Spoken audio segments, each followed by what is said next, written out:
Stop. Stop. Please stop. Please go find something to do.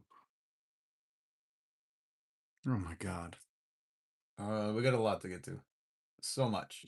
So much.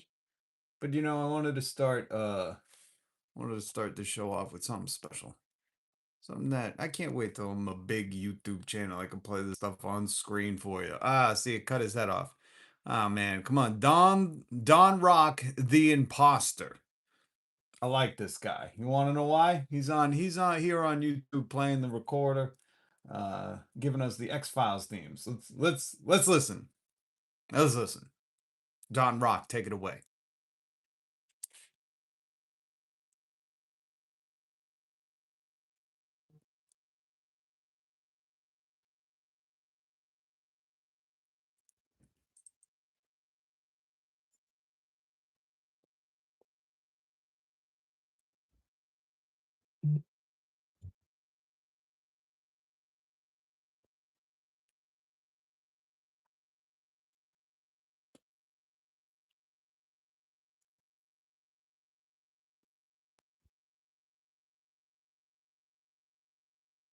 Sorry, Don, can you hear that? Thanks. I hope it's not too high pitched. Sargon, could you hear that? Maybe you can let me know. Sargon, appreciate you being here bright and early. Well, actually, I'm super late. I'm sorry. I'm trying to go through the news and just get away from the cat. That's what I was trying to do. You hear nothing? Ah, man. I can't figure out how my microphone can pick it up. Let's try it again. Can you hear it? I think it's bleeping out the microphone. God damn.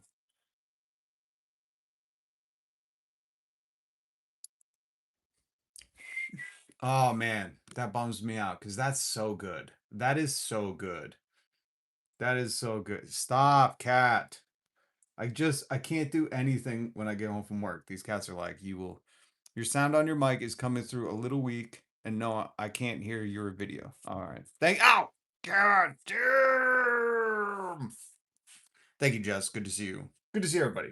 We got a lot to get into, but I just wanted to show you this X-Files theme song on recorder, but apparently my microphone on my thingamading. Oh, I should go get my other mic. It's hard to set up. I'll try to do it tomorrow and play this amazing artist for you. Let's just listen to Study music theory. No! I will not study music theory. Oh, Berkeley Online? I like Berkeley. Better not be AI. Cloud info. They just want to steal all your data. That's all. Here, well, listen. Can you hear this? This is BUNKBED COFFIN. This is punky. Donald Trump going to China.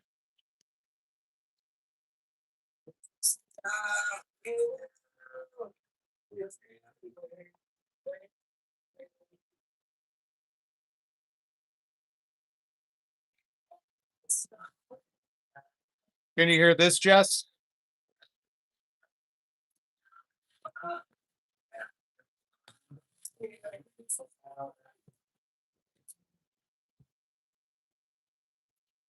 One, two, three, four, three, four.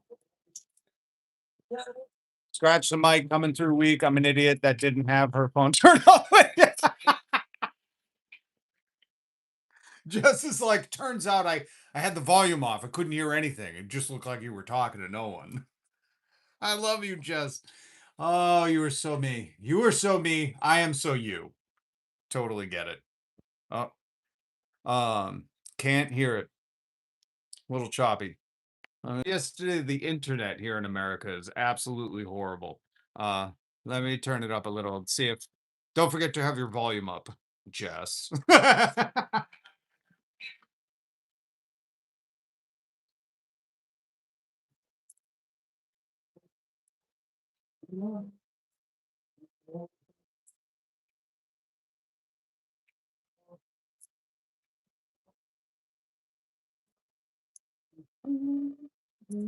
Can you hear it now?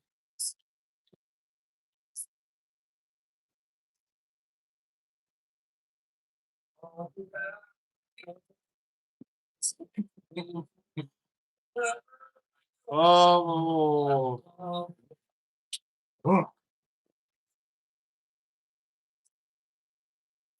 What's up, little fitter fitness? Nope. You know what, Sardion? Maybe it's your internet. Nope. Nope.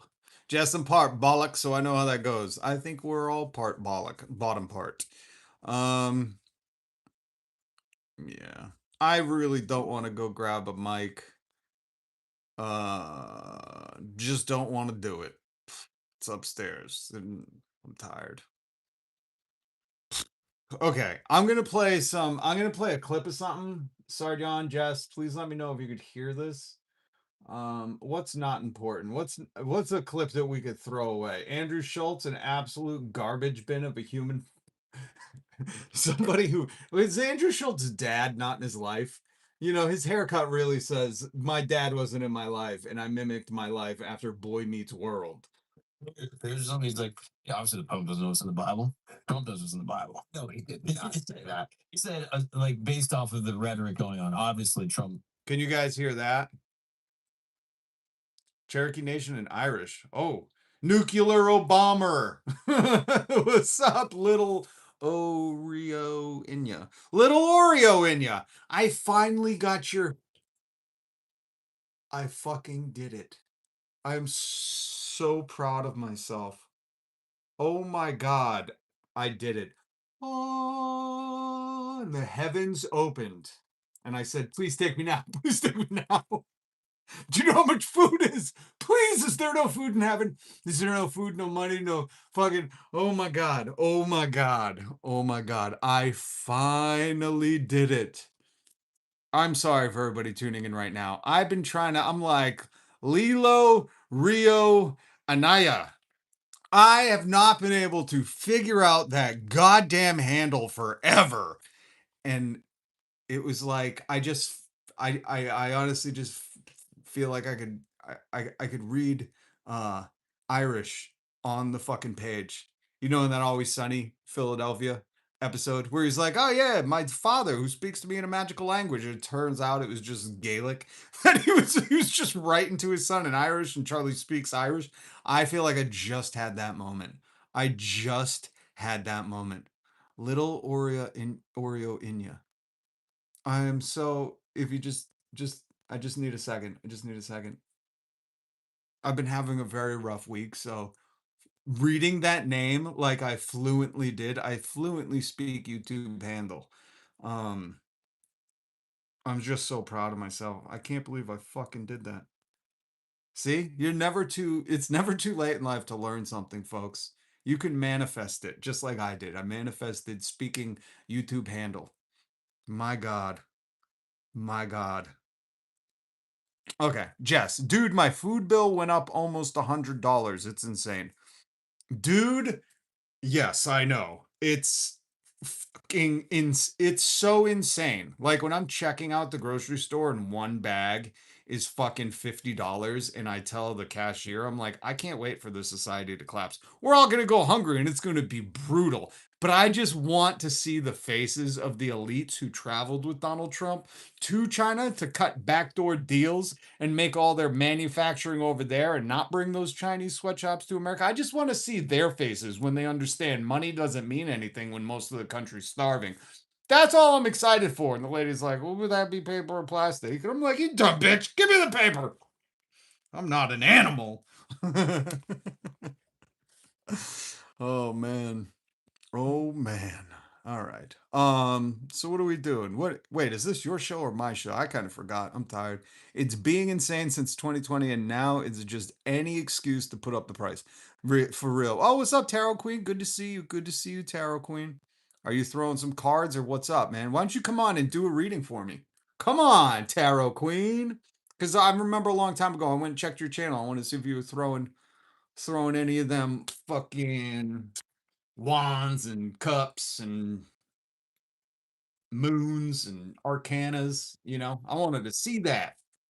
I like all the astrological stuff, man. There was some dude going, I was watching, I forget his name. some dude coming in my timeline being like, Jupiter is leaving. What the fuck is Jupiter leaving? It's leaving something, Aquarius. Jupiter's. Hey, I know I need to make a new video. You do. Well, Jupiter, if you don't know, what is Jupiter leaving? I forgot, but it's going into Leo. Jupiter's leaving. Aquarius? I don't know. Let's ask Google. What is Jupiter leaving? Cancer. Jupiter's leaving Cancer on June 30th. That's big news in the astrological world, okay? They're like, "Oh, Jupiter's leaving Cancer, man. We've been here for about a year and now we're going into Leo." Um and it's going into Leo on June 30th, 2026, this year. And I'm a little bit of a Leo, rare. I was like, how does this affect my spiritual fucking, how are my constellations aligned in this? And it was kind of fascinating. I'm not gonna lie, I didn't even watch the video. I watched like 3 minutes of it, and I was like, I don't know. If you could make this video 3 minutes, I would watch it. But 40 minutes, man, like I just, it's too many. You're living in the stars, buddy. Um, unless he's gonna tell me, Jupiter moving into Leo is gonna bring the prices of groceries down. I'm not too sure of that shit. I need to brush up on my astrology. Do it, Tarot Queen. We need artists, crafters, creators, imagineers. I think that's a Disney word. Imaginators. We need more of that because AI can't do it. You ever go to listen? These are the jobs that are safe in the future: tarot reader, a live streamer.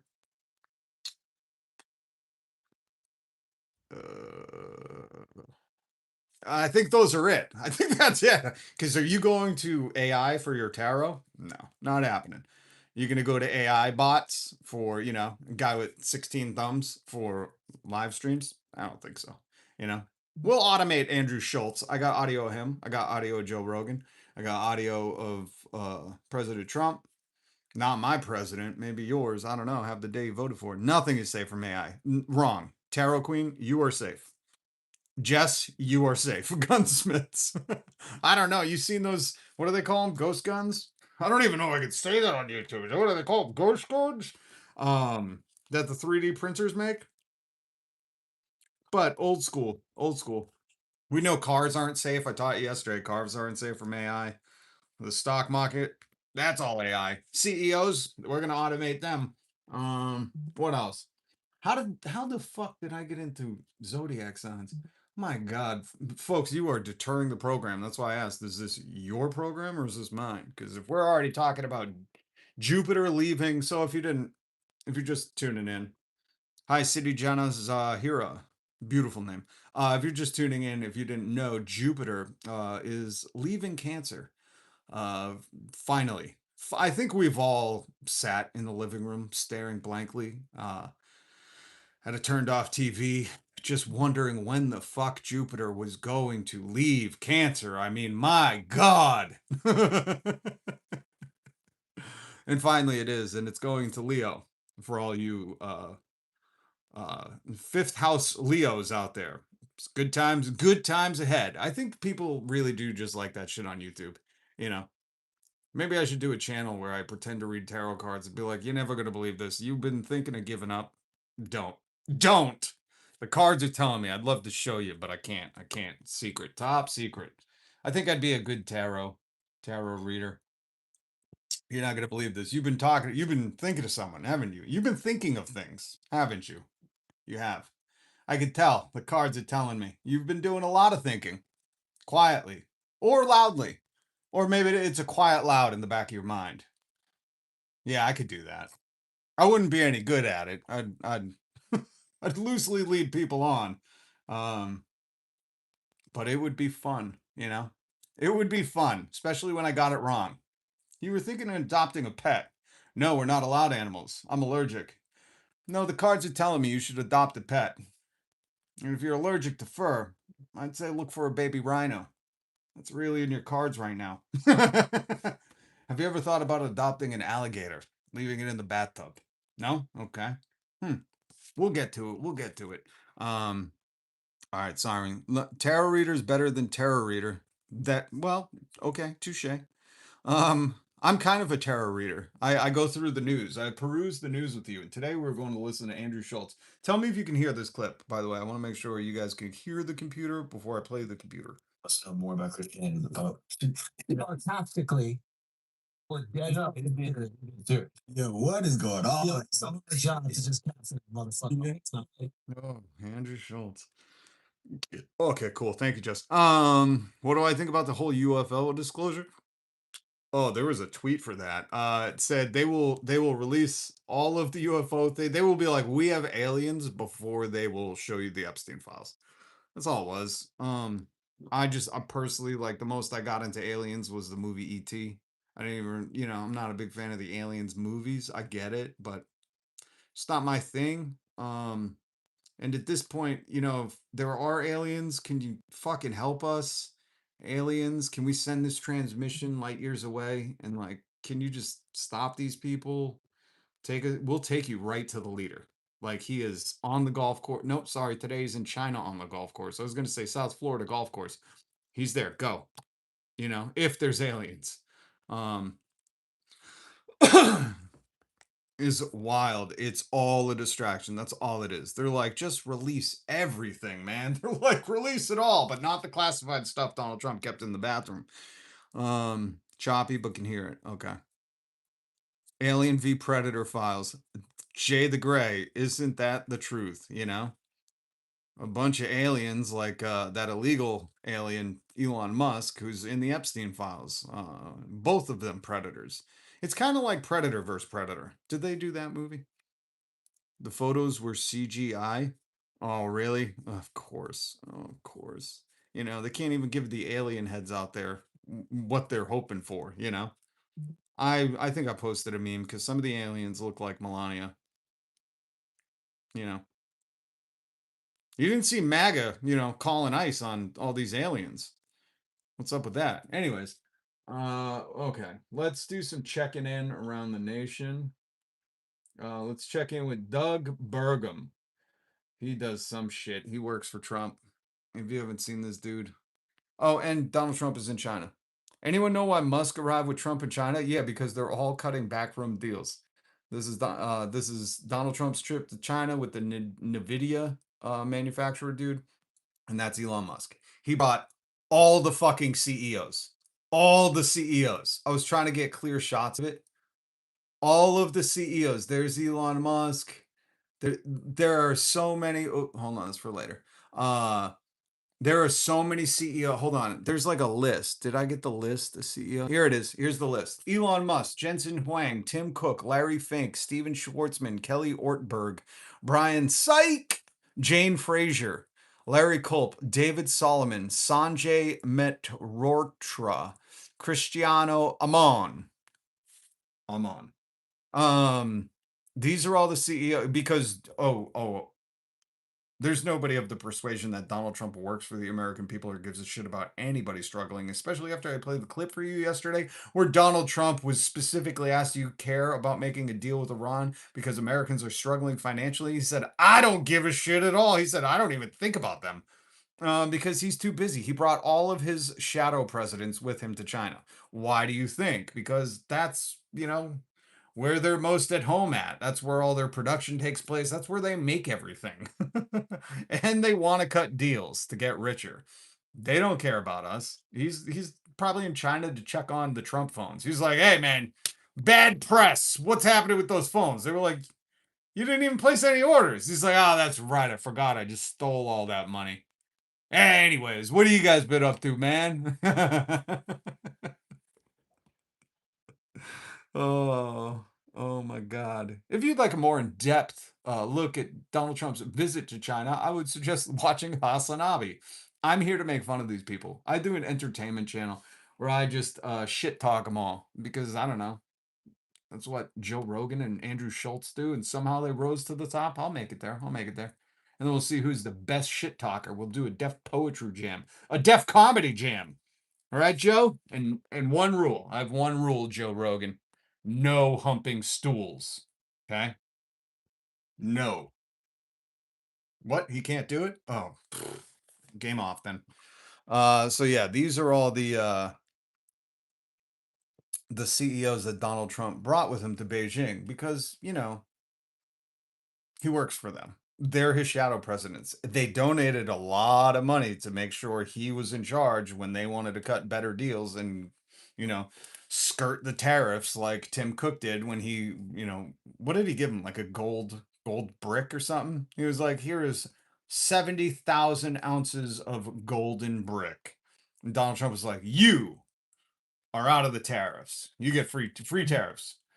Remember, that's a real thing that happened. Tim Cook went on to this is the amazing thing to me. Like when I watch Tim Apple, that's what Donald Trump called him because he has dementia and he's a fucking idiot. When I watch Tim Cook in front of cameras, bribe the president with gold, and then get relieved from tariff duty. I'm like, this is the most fucked country. They're just show people are so dumb in this country. They're like, we're just gonna film this bribery of the president and put it online. And these people are gonna be like, oh wow, cool. That's what happened today. He gave the president gold and got out of tariff duty. Amazing. America. Anyways, is Donald Trump gonna make shit affordable yet? Like this is that's why I'm like I can't have TV. I'm not allowed. I'm not allowed. I'm not allowed to have TV. I'm not that stupid, you know? And I'm not saying you got to be stupid to have TV, but if you're watching the news on TV, man, you got to be pretty fucking stupid. You could have TV if you want to watch regular show, which is back, The Lost Tapes. That's not an advertisement. That show's just cool. It's creative. A gold dick? Yep. You're not even funny. From a guy who's flex. Hey, hold on. Let me do your. This is my avatar. AI made it for me because I'm actually 400 pounds and haven't shaved in 4 weeks and no girl will touch me. You're right. I will never be as funny as your avatar picture flexing in your bathroom. Bro, fucking get out of the bathroom. Take that picture of the living room by the fucking Christmas tree and your arsenal of weaponry. Do it like a real Republican. I'm sick of these people being like, did I flush? Well, who knows? Let's just take a selfie now.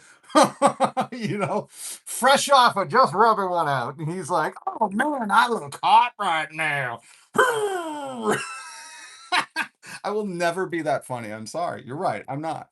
You must get a giggle every time you sign into YouTube. Just looking at your avatar, man. I would like to blow that up right now. Can anybody blow that up and send it to me? Holy, do all the guys at work go, whoa, what a tough guy, huh? How many push-ups you doing today? You must be eating them Joe Rogan Alpha Brain pills. Oh, the weakness is in your character. All right, we got stuff to do. Thanks for the laugh. What's your name? Neil Patrick Harris? Ooh, I support your right to be who you are, but I fucking hate your takes on Israel. Invest in 4x4s, wood and steel. Oh, you got some Nancy Pelosi information right now. Neil just checked your comment history. Use more emojis than a middle school mean girl.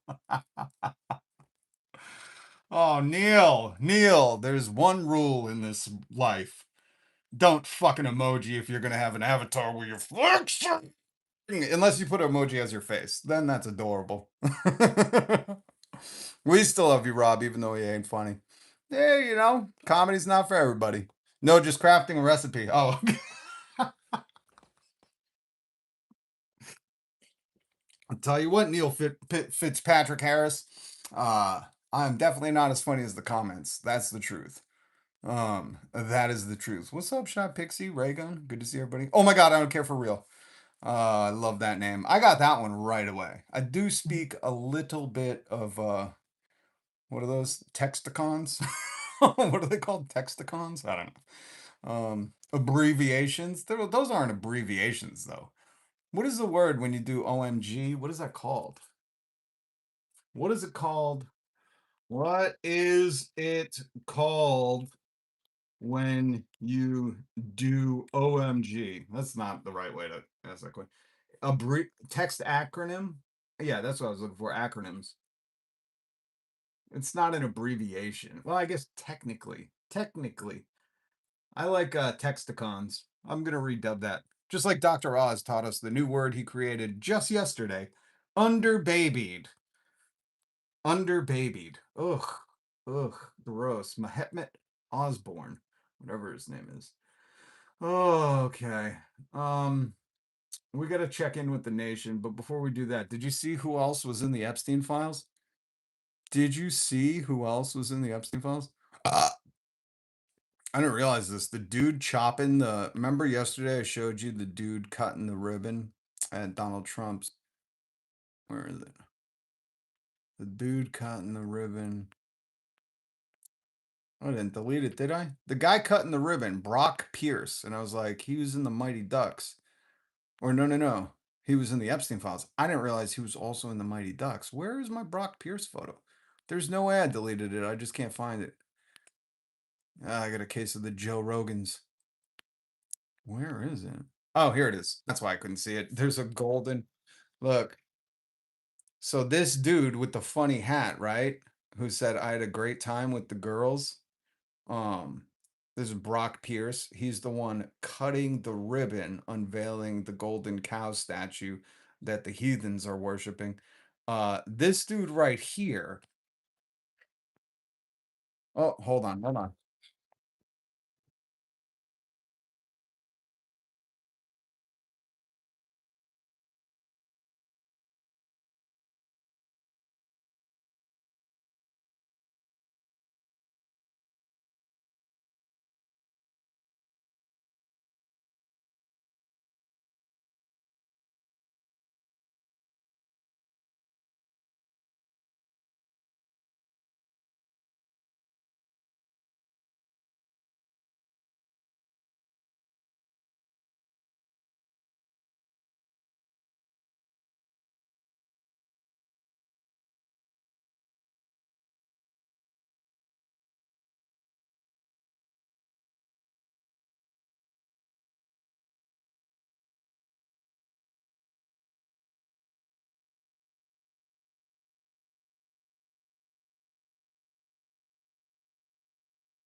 Sorry, I had to make sure somebody's taking their medicine.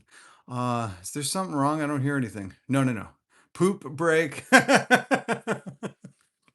Actually, I do have to pee, but I can hold it. Okay. What were we talking about? This guy who's cutting the ribbon on the golden calf, who the heathens worship it. Um, we gotta wait a minute. No, sorry, I totally forgot I had to get something done. Ensure something was done today. Taking care of a sick one. So I had to go handle that. My bad. Happy hump day, all you sane folks. Hope you're all doing well. Thank you, no one, someone. We're not, but appreciate it. Jupiter is leaving Cancer though, for all you star heads, all you astrological heads. We gotta come up with a better name. It's going into Leo, so get ready. Whatever that means. Somebody's got to know what that means. Somebody better than I. Jupiter's finally getting the fuck out of Cancer, man. And it's going into Leo, so it's going to be very lioness. Anyways, all right. This dude right here. Do you know who that is? Do you know who that is? This is fucking crazy to me. That's young Gordon Bombay from Mighty Ducks. He grew up to be in the Epstein files. The dude that is cutting the ribbon. Look at all these lurches. These are all parasites on Donald Trump's brainworm. These are all disgusting fucking people that thought he's gonna make their life better, not yours. These people were like, he's going to hide the files. This will never come to light. Yada yada yada. They all bet on him as their safety school, meaning he will keep them safe and keep people out of school. These people are the most despicable fucking people ever. Okay?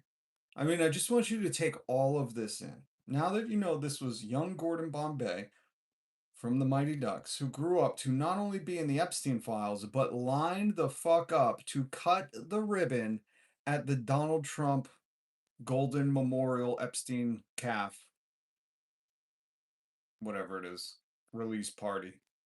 And it was a release party. Um, I got some audio for it. I don't think I've heard this one yet. Hold on.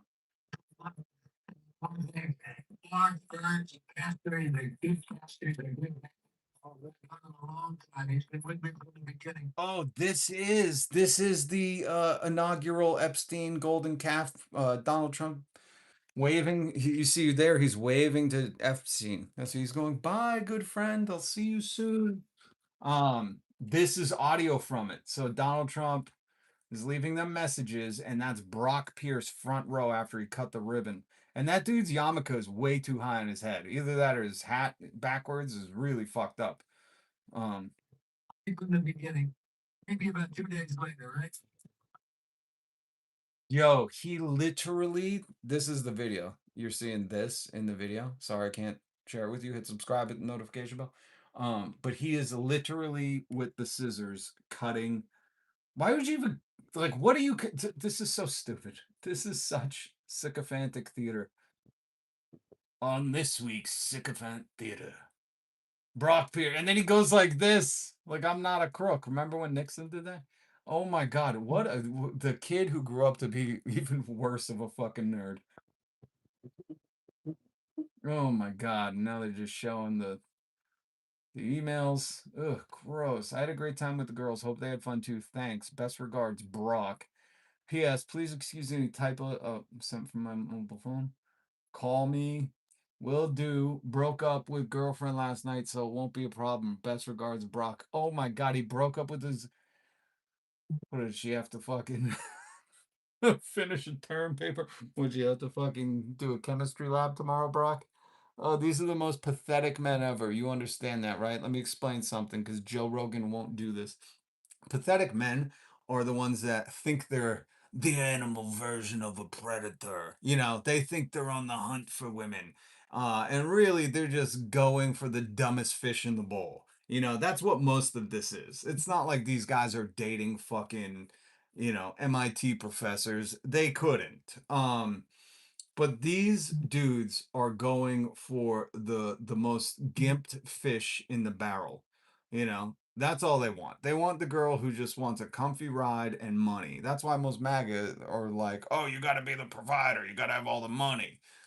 If you want a dumb bimbo like Erica Kirk as a wife, you're right. You're right. You're right. But for the rest of us that want a relationship that lasts more than, a couple months and multiple marriages, we have other takes. And Joe Rogan's not going to tell you that. But yeah, I wanted to share that with you. This dude who's in the Epstein emails. I don't know if I could watch Mighty Ducks anymore without booing the fuck out of this scene. Thank God he's not in the whole movie. If you don't remember, Gordon Gekko thinks back to how his dad, like, I don't know, abused him mentally or something. I forget. And he, like, missed the shot. And it turns out, he wasn't just playing a role, but he grew up to be that pathetic loser, too. Um, all right. So we went over. Oh, let's listen to Michael Wolff talk about why Trump's in China. China. Apologies that someone else always did the deals. He's going to go to China and he's going to be heated in all kinds of ways. They're going to lay on a big spread and big parades. And he loves the parades. Yes. And that will play to not only his vanity, but to taking up media time and media space. So pay no attention to Iran or inflation or, dare I say it, anything anything else. And the other part of it is Trump, I can make a deal. I can always make a good deal. I'm the deal guy. It's kind of like his marriage. I'm married to the most beautiful woman, although we don't live together, we don't speak, and she clearly hates me. The deal stuff is sort of like that. It's a complete invented myth. In the Trump mythology or the reverse mythology that anyone who is familiar with what he did when he ran the Trump organization is that someone else always did the deals. I mean, he couldn't do the deals. The thing about doing deals is that you really do have to pay attention to the details, which he never does. So there's enormous worry. He's going to China and he's going to give away the store. I like the Daily Beasts YouTube channel. They have some interesting stuff from time to time, but I hate their website because they're always trying to squeak a dollar out of you, or they want your email, they want all your data. Enough. Enough, man. I'm from the time where you didn't have to give somebody an email to get the news. You know, I hate that. I fucking despise that. All right, let's check in around the nation.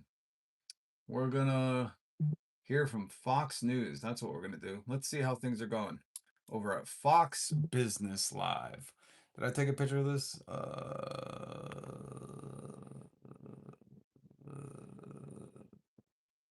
I did. Smoking Blondie's here. Caleb, what's up? Grandy says, "Can Donald Trump even have a grown-up conversation?" No, he cannot. Stefarooni's here. What's up? Good to see you. Terrible times. Charles Barkley. Terrible times. Very low IQ. Oh my God. You MAGA are pretty funny when you're trying to be serious. Revolt today, my sisters and brothers. 100% revolt. Revolt. Fuck MAGA, fuck Trump, fuck ICE, fuck Satan Yahoo, fuck the IDF, fuck racism, fuck fascism, fuck the new Nazis. I like that comment. Thank you. Thank you for your support. You know. Okay, let's check in. Hey, MAGA, don't go anywhere. Don't mute them unless they say a slur.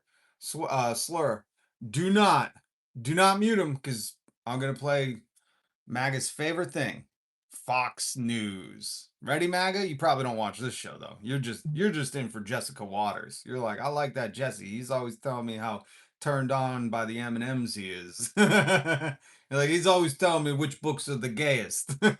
So I don't read anyways, but I gotta stay away from the gay books. So you guys love Fox News, right? Brace yourselves. You better buckle up. You better put that little I'm gonna round your head out helmet that they put on infants, in case you start banging your head off the wall. Up, not upbeat. So consumer prices rose 3.8% annually in April. That is the highest since May of 2023. Let's go, Joe Brandon. What's the thing that they say? Let's go, Brandon. They hear 2023 and they immediately start going, let's go, Brandon. Highest since then, huh? Joe Brandon. Have anything to say about it being the highest since then under Donald Trump? No, nothing? Okay. Inflation is now rising faster than paychecks. Oh, I know. We know. I just like that Fox News is telling the MAGAs this. Let them stay. Let them stay. They need to hear that. They need to hear it. You need to hear this. You need to hear Fox News telling you that your paycheck isn't worth squiddly dick anymore because of Donald Trumpflation. Because of Trumpflation and the War of Hormuz, um, your paycheck is worth nada. Not a whole lot at the grocery store. Rising faster than paychecks. Wages are up 3.6% in the past year. Most of the increase came from energy. This is an energy story, up almost 18%. Gasoline specifically up 28%, airfare up 20%. You can see there transportation and clothing rising more than 4% each, shelter up 3.3%. Shelter. They called housing shelter. They called the houses shelter. Oh my God, this is so funny. They don't want to call it homes. They don't want to call it the thing you have to live in. They're like shelter. Hopefully you can disassociate from that word and you think it's poor people. Poor people living in a shelter. Yes, those have gotten so much more expensive after we defunded all of them and turned them criminal. Ah, yes, shelter. That's a clever word, Fox Business, to trick your little dumb doggies that watch you. Up, not upbeat. So consumer prices rose 3.8% annually in April. That is the highest since May of 2023. Inflation is now rising faster than paychecks. Oh, shit. That stings. But, if there is a silver lining on this absolute thunderfuck of a storm, it's that MAGA has to fuck around and find out. While we're all suffering and they're going on Facebook being like, never been a better time to be American. We just know that they're skipping a lot of meals, because their brain tells us. Their brain says it. So let's go. Oh, I hate this dude. What's his name? Brian Gorgan? I forget this guy's name. You'll know his name. This guy. He thinks he's funny. I don't know who the fuck he is. And this is Tinder Grinder Mike Johnson. It's his wrestling name when he likes to wrestle with Jim Jordan's underage men's wrestling team. They call him Old Grinder Mike. He really gets you on the mat and grinds you down to a nub. I think. I think that's what they call it. That's what I heard on 20 Chan. 20 Chan is fucking skirting these rumors left and right, Mike. You better get on top of that. God bless you, 20 Chan. You thought 8 Chan was bad. Wait till you see 20 Chan. It's MAGA math, baby. It's 600% Chan. That's what it is. Okay, so Grinded Mike Johnson sits down with Fox News guy. They're all interchangeable.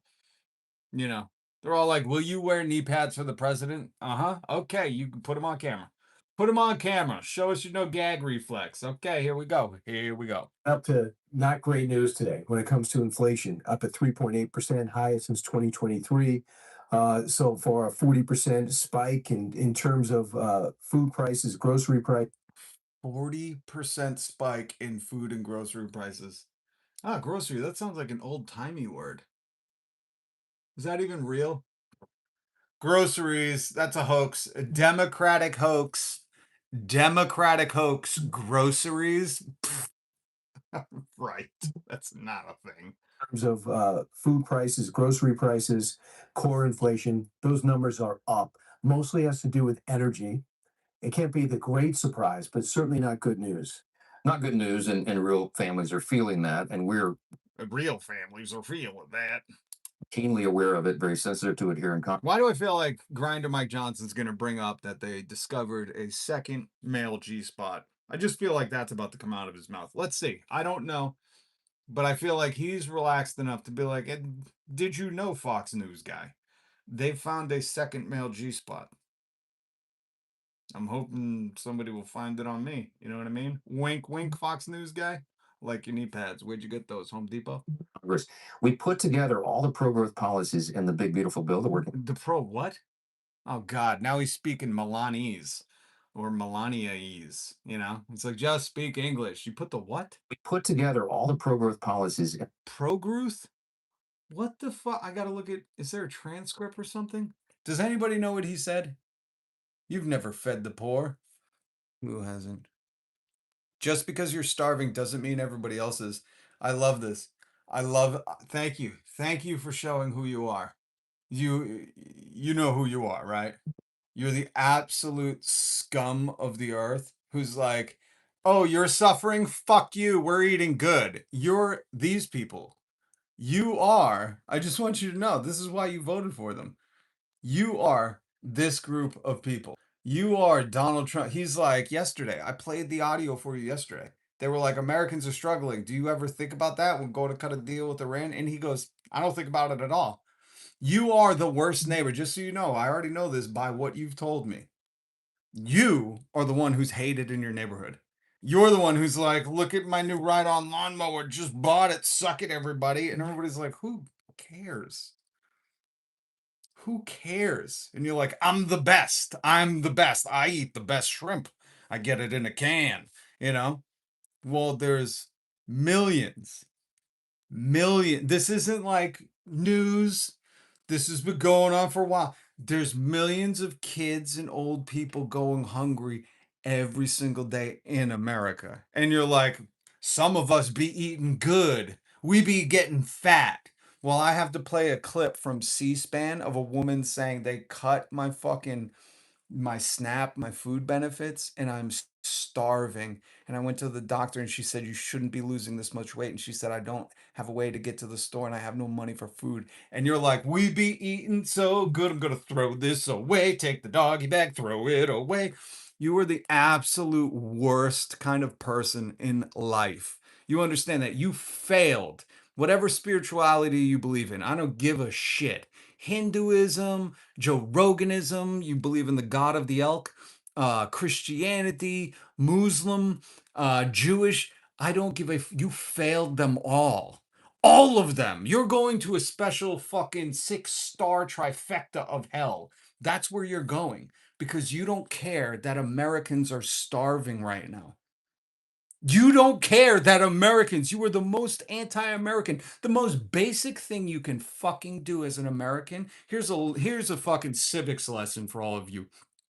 The most American thing you can do, and you don't even have to be American, is not want your fellow Americans to starve. The most basic fucking necessity in life. You have to eat something and drink something to keep working for the fucking CEOs that Donald Trump took to China, if you didn't know. He took all the CEOs. I have a list. And you, not my friend. Let me be very specific. I despise people like you. You hear about kids going hungry in America and you go, ha ha, some of us are eating good. Absolutely disgusting. Your parents raised you wrong. Your mother should have swallowed you. I'm not sure if you're even in contact with her. But I am. Oh, just kidding. Just kidding. I wouldn't fuck your mother with Trump's dick. Here's the list of CEOs. That Donald Trump took to, he's definitely got your needs and concerns on his mind. Well, he just happens to bring everybody that could do a little producing in China. Interesting who he chose to bring with him. The delegation of CEOs and secret shadow presidents that funded his criminal career to the top. Because God knows he couldn't do it with his dad's money. He blew through all of that. Yeah, he was bankrupt many times. A broke bitch, as we like to call him. Ah. Okay, sorry. Back to Tinder Mike Johnson. Grinder Mike. Grinder Mike. Grinder Mike. What kind of cake? Ice cream? In the big beautiful bill, the working families tax. Oh yeah. Does anybody know what he said? That's what I was trying to figure out. Aware of it, very sensitive to it here in Congress. We put together all the pro-growth policies in the big Pro-growth policies? Dude, the media is so negligent. I would have been like, what the fuck is what the fuck did you say? Pro-youth? big beautiful bill that Of we're course, Grinder Mike said the pro-youth policies. He's like, listen, we did everything we could for the Epstein policies. I mean, big beautiful balls, big beautiful Bill. I love Bill. and families tax cuts to allow the U.S. economy to take off. The tax cuts, bro, those were for your friends that make over $300,000. Those were not for. What about the tariff refunds? Oh, those are going to all the people Donald Trump brought to China. They're going to the corporations. That's right. That's right. What about the Doge dividends? Those? Like a rocket, and we were doing that prior to the conflict in Iran. So now we Even Grinder Mike is like, and listen, things were going swell until fucking Trump went to war. God damn, man. Yeah, that's what we're talking about. Thanks for getting on this page, Grinder Mike. We're talking about that. That's what we're talking about, not what you claim to have done for rich people. Which, by the way, we have some wealthy cosplayers in the chat. They're like, we're eating great. Okay. I don't make any videos about how great I'm eating, nor do I have an avatar, but just trust me. Signing off from Putin's Russia. Mr. Putin, can I have my rubles now? got to settle that out. The Strait of Hormuz is the big. It's called the War of Hormuz, and you guys fucked it all up, man. wild card here. And as soon as we get that done, I agree with the president. I think the prices come right back. I don't know what young men see in this guy, Mike Johnson. I just don't know what all those money is it money? Is he bribing them with money? Because he seems like a fucking Keebler elf, and I mean his personality, not how he looks. Down to where they were. Remember, the gas prices were at a 4-year low before that began. Ah, guys, next time you go to the pump, just say, "Hey, I remember how low it used to be," and see if they charge you differently. The government is telling you, use your make believe. Why did they want to get rid of Mr. Rogers? They're like, go to make believe land, and just think about how cheap cheap gas was just a short 2 months ago, And while you're filling up, just close your eyes and pretend it's 2 months ago. Thanks, Grinder Mike. Thanks, Grinder Mike. Can you tell me that again? Tell me to go to the land of make believe. Come right back down to where they were. Remember, the gas prices were at a 4-year low before that began, and we were beginning Before what began? Is he not going to clarify that? Is he not going to clarify what began? to see incredible growth in the economy. Other indicators are good, but you got to get the What indicators that grocery prices are up 40%? I got to play this part again. We have to hear it from the beginning, so everybody that's just swinging by, they can understand what fucking Fox News. That's the other thing. Like, even Fox News can't play this one down. They're like, yo, we're going to have to address this. This is going to be tough. We'll just let them lie their way out of it and tell us to, hey, just remember before we caused this mess. Remember that when gas wasn't that bad? Remember? Can you remember? You can't because you're drowning? Oh, okay. Up to not great news today when it comes to inflation, up at 3.8%, highest since 2023. So for a 40% spike in terms of food prices, gross. Food. You know the thing you need to live? Did you happen to get a 41% raise to cover the cost of food? Oh, what's that? MAGA? MAGA did? MAGA got a 45% raise as soon as the war started. We know you don't work for ICE because they're not getting their bonuses. You can see them complain online about it. This is crazy. All right, that's checking in with Fox News. Let's check in. Ooh, ooh, ooh, ooh, ooh. Let's check in with the Senate and the cabinet. Donald Trump's cabinet. This guy is something else. This guy is something else. I've told you about Doug Burgum. He's a rich guy that ran a 2024 presidential campaign. That's how good he is at politics. You definitely didn't hear about that. This is Doug Burgum, and yes, if you're just going to look and judge, yes, he's a billionaire rich guy who donates to Trump and sniffs his panties so he can stay in the inner circle. Doug Burgum, again, for those who are under the persuasion of billionaires earned it, they're very smart people. If Elon Musk didn't spoil that for you, let Doug do it. Let Doug do it. We're going to listen to this. Let Doug spoil it for you. Could I respond quickly on one thing? Yeah. The Lazard analysis that suggests that this is the cheapest form of energy. All of these projects you're describing in Nevada have one thing in common. When the sun goes down, they produce zero electricity. Okay, so what I'll translate for MAGA. What Doug Burgum, who is only the best people, like Donald Trump only hires, is saying in front of Congress is that the problem with solar, guys, okay? And I remember saying this probably 15, 16 years ago when I was looking up the grid system in Florida and why Florida wasn't covered head to toe in solar panels over parking lots, provide shade, store power, and why there was such a fight between oil and gas companies and the solar companies, so much so that they had very strict regulations against installing solar in the Sunshine State. If you don't know, if they call Florida the Sunshine State. And I thought, oh, that's a no-brainer. You just do solar down there, right? And now they're talking about solar in Nevada or Nevada or however you pronounce it. And Secretary Doug, I love that they put secretary up there, for the alpha boys. That's an alpha boy joke. If you're called the secretary, don't mean you're important. You're probably answering the calls. That's a skibbity risma joke. The guys will get that one, right, guys? It's like I don't mean to, outdo Joe Rogan. Maybe I could get a stool and hump it for you. But that's a secretary is like a guy's joke. It's real funny stuff. You know, you'll see that on the next Tony Heathcliff roast or whatever his name is.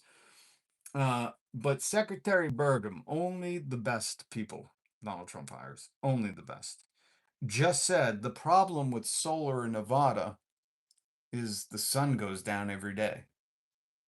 And then no more solar. What are you going to do? Be dark at night? That's what he just fucking said, in case you didn't catch it. Suggested this is the cheapest form of energy. What? Being powered by the sun? Yeah, that might be the cheapest. Anyways, go tell us what your one Hi, listen, I think I might have found a flaw in your whole solar power thing. Go on, Doug. All of these projects you're describing in Nevada have one thing in common. When the sun goes down, they produce zero electricity. Gotcha. Solar power next. And the next topic. Well, somebody. I don't know who called him out. Oh my Christ. Thank you. Thank you for one person in Congress representing the people, because this was my exact thought. The next question, the chair. I request unanimous consent to enter into the record this amazing new technology that apparently the secretary is unaware of. It's a battery. China's figured it out. That's why they're cleaning our clock on clean energy, but I want to enter that into the record. He just wanted to enter that to the record. Thank you so that I don't know who the fuck that was. Who was that? Huffman. I don't know who Huffman is. I'm sorry. I didn't have enough time to go that deep into the research. I'm going to tell you more about Doug Burgum in a minute. But Huffman, thank you so much, because that's the shit, if I was in Congress, I would do. Every time that they said some stupid bullshit or some kind of lie, I would go, wait, before the next question, I would just like to formally enter this into the record. Stenographer, are you typing this shit? I want this in the United States Hall of fucking Morons. And then I would repeat that. I would be like, the Secretary Burgum, maybe this is why he's secretary, has never heard of a battery. Yo, Burgum really thought he was slick. And for everybody who's like, hey, he's a CEO, he's very smart. Really? Really?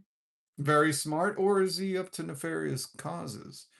Maybe he's got some money in oil and gas. What do you think? See? But let's look at Doug. Old Doug Burgum. Who did he work for? McKinsey and Company. Now, if you don't know, these are the biggest criminals on the earth. They're like Blackguard and Van Rock, or whatever they're called. These people, and there's an absolute great video on YouTube. I should have found it. I didn't have time. Sorry. Time is short. Selling my labor. Trying to afford that 40% higher food now. Food is up 40% per Fox News. Thank you, Fox.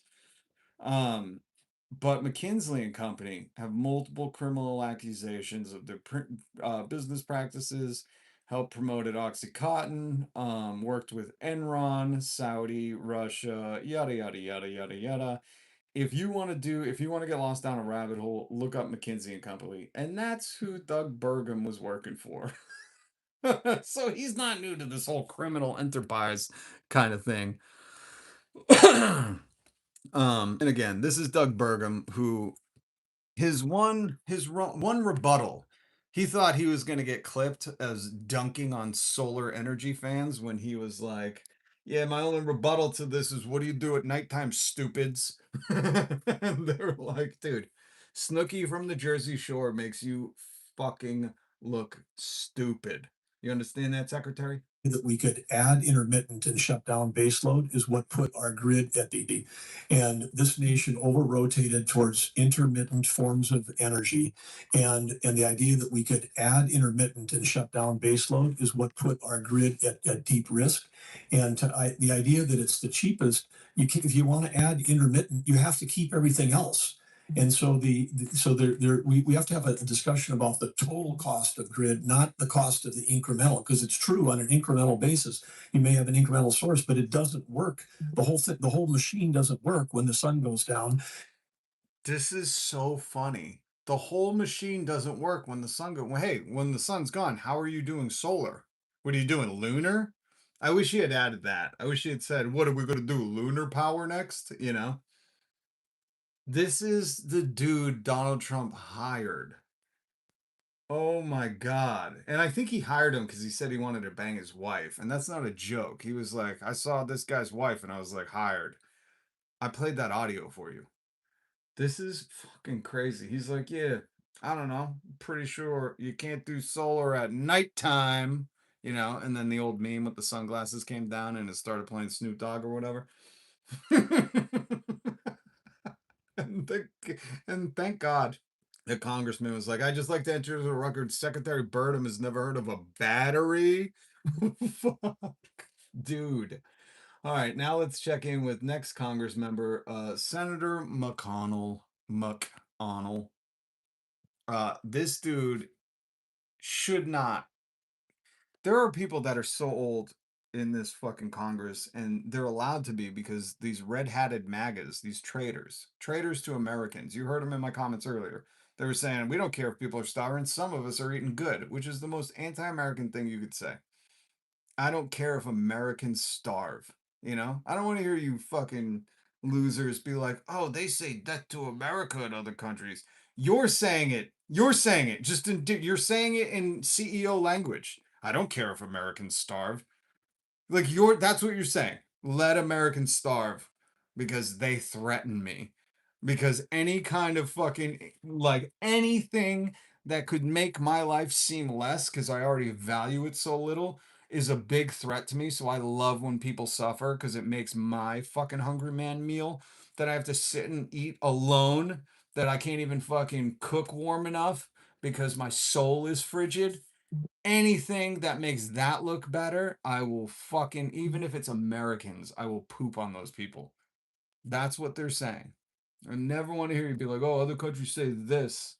Dude, you're in America saying you don't care if Americans starve because you're eating good. Like, you are the worst fucking American enemy. You are a foreign fucking asset at this point. But also are these people. You know, those red hat MAGAs are voting for people like this. And if you're new to the channel and Rob, hit subscribe. I've always said, once you hit 50, no more government. No more. Sorry, you're too old. You don't know how to work TikTok.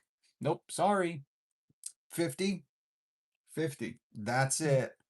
50. That's it. 50, you're too old to be in the government. This is the new revolution that we're going to do. We're going to implement a whole bunch of new laws, okay? 50, go fucking sit down. Go tour the nation. Go do the Sean Duffy road trip across the nation, okay? We'll put you in a real world road rules trailer and you can go with all your other little fucking McDonald friends. You know, we'll stop off, we'll get you the early bird special and you just tour the country.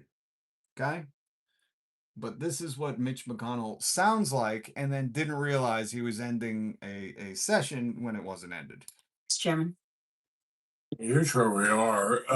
That's real. This is not AI. This is his voice. This is what I mean. It's like, if you sound like that, you know, retire. Retire.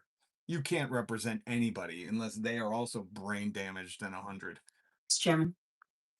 Here's where we are. The vote is about over. Secretary has to get with the president on the China trip. I'm going to ask Senator McCoskey to wrap up. And thank you all for being here. Baldwin, Sheen, and Kennedy. Hmm? Baldwin, Sheen, and Kennedy still. Then this guy, his aide, comes over and he's like, no. All these people still have questions. We're not done. No, we're not done. Questions. Baldwin, Sheen, and Kennedy. Hmm? Baldwin, Sheen, and Kennedy still have questions. Wrap up after.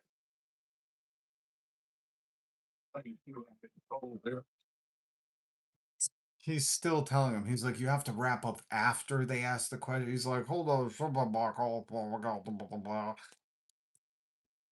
He's still trying to tell him. He's explaining it to him like like he's talking to a 1-year-old because essentially that's where his brain is at right now. I don't know. Did he revert? How is this? This is not a political system. This is not. This is corruption at its finest. You can't be like, oh yeah, that guy's definitely there for a reason. You know what I mean? Like you're like, there's dirty money, shadow Congress people backing him to just go there and pull the levers for whatever they wish. And all those people went to China with Donald Trump. Yep. Yeah.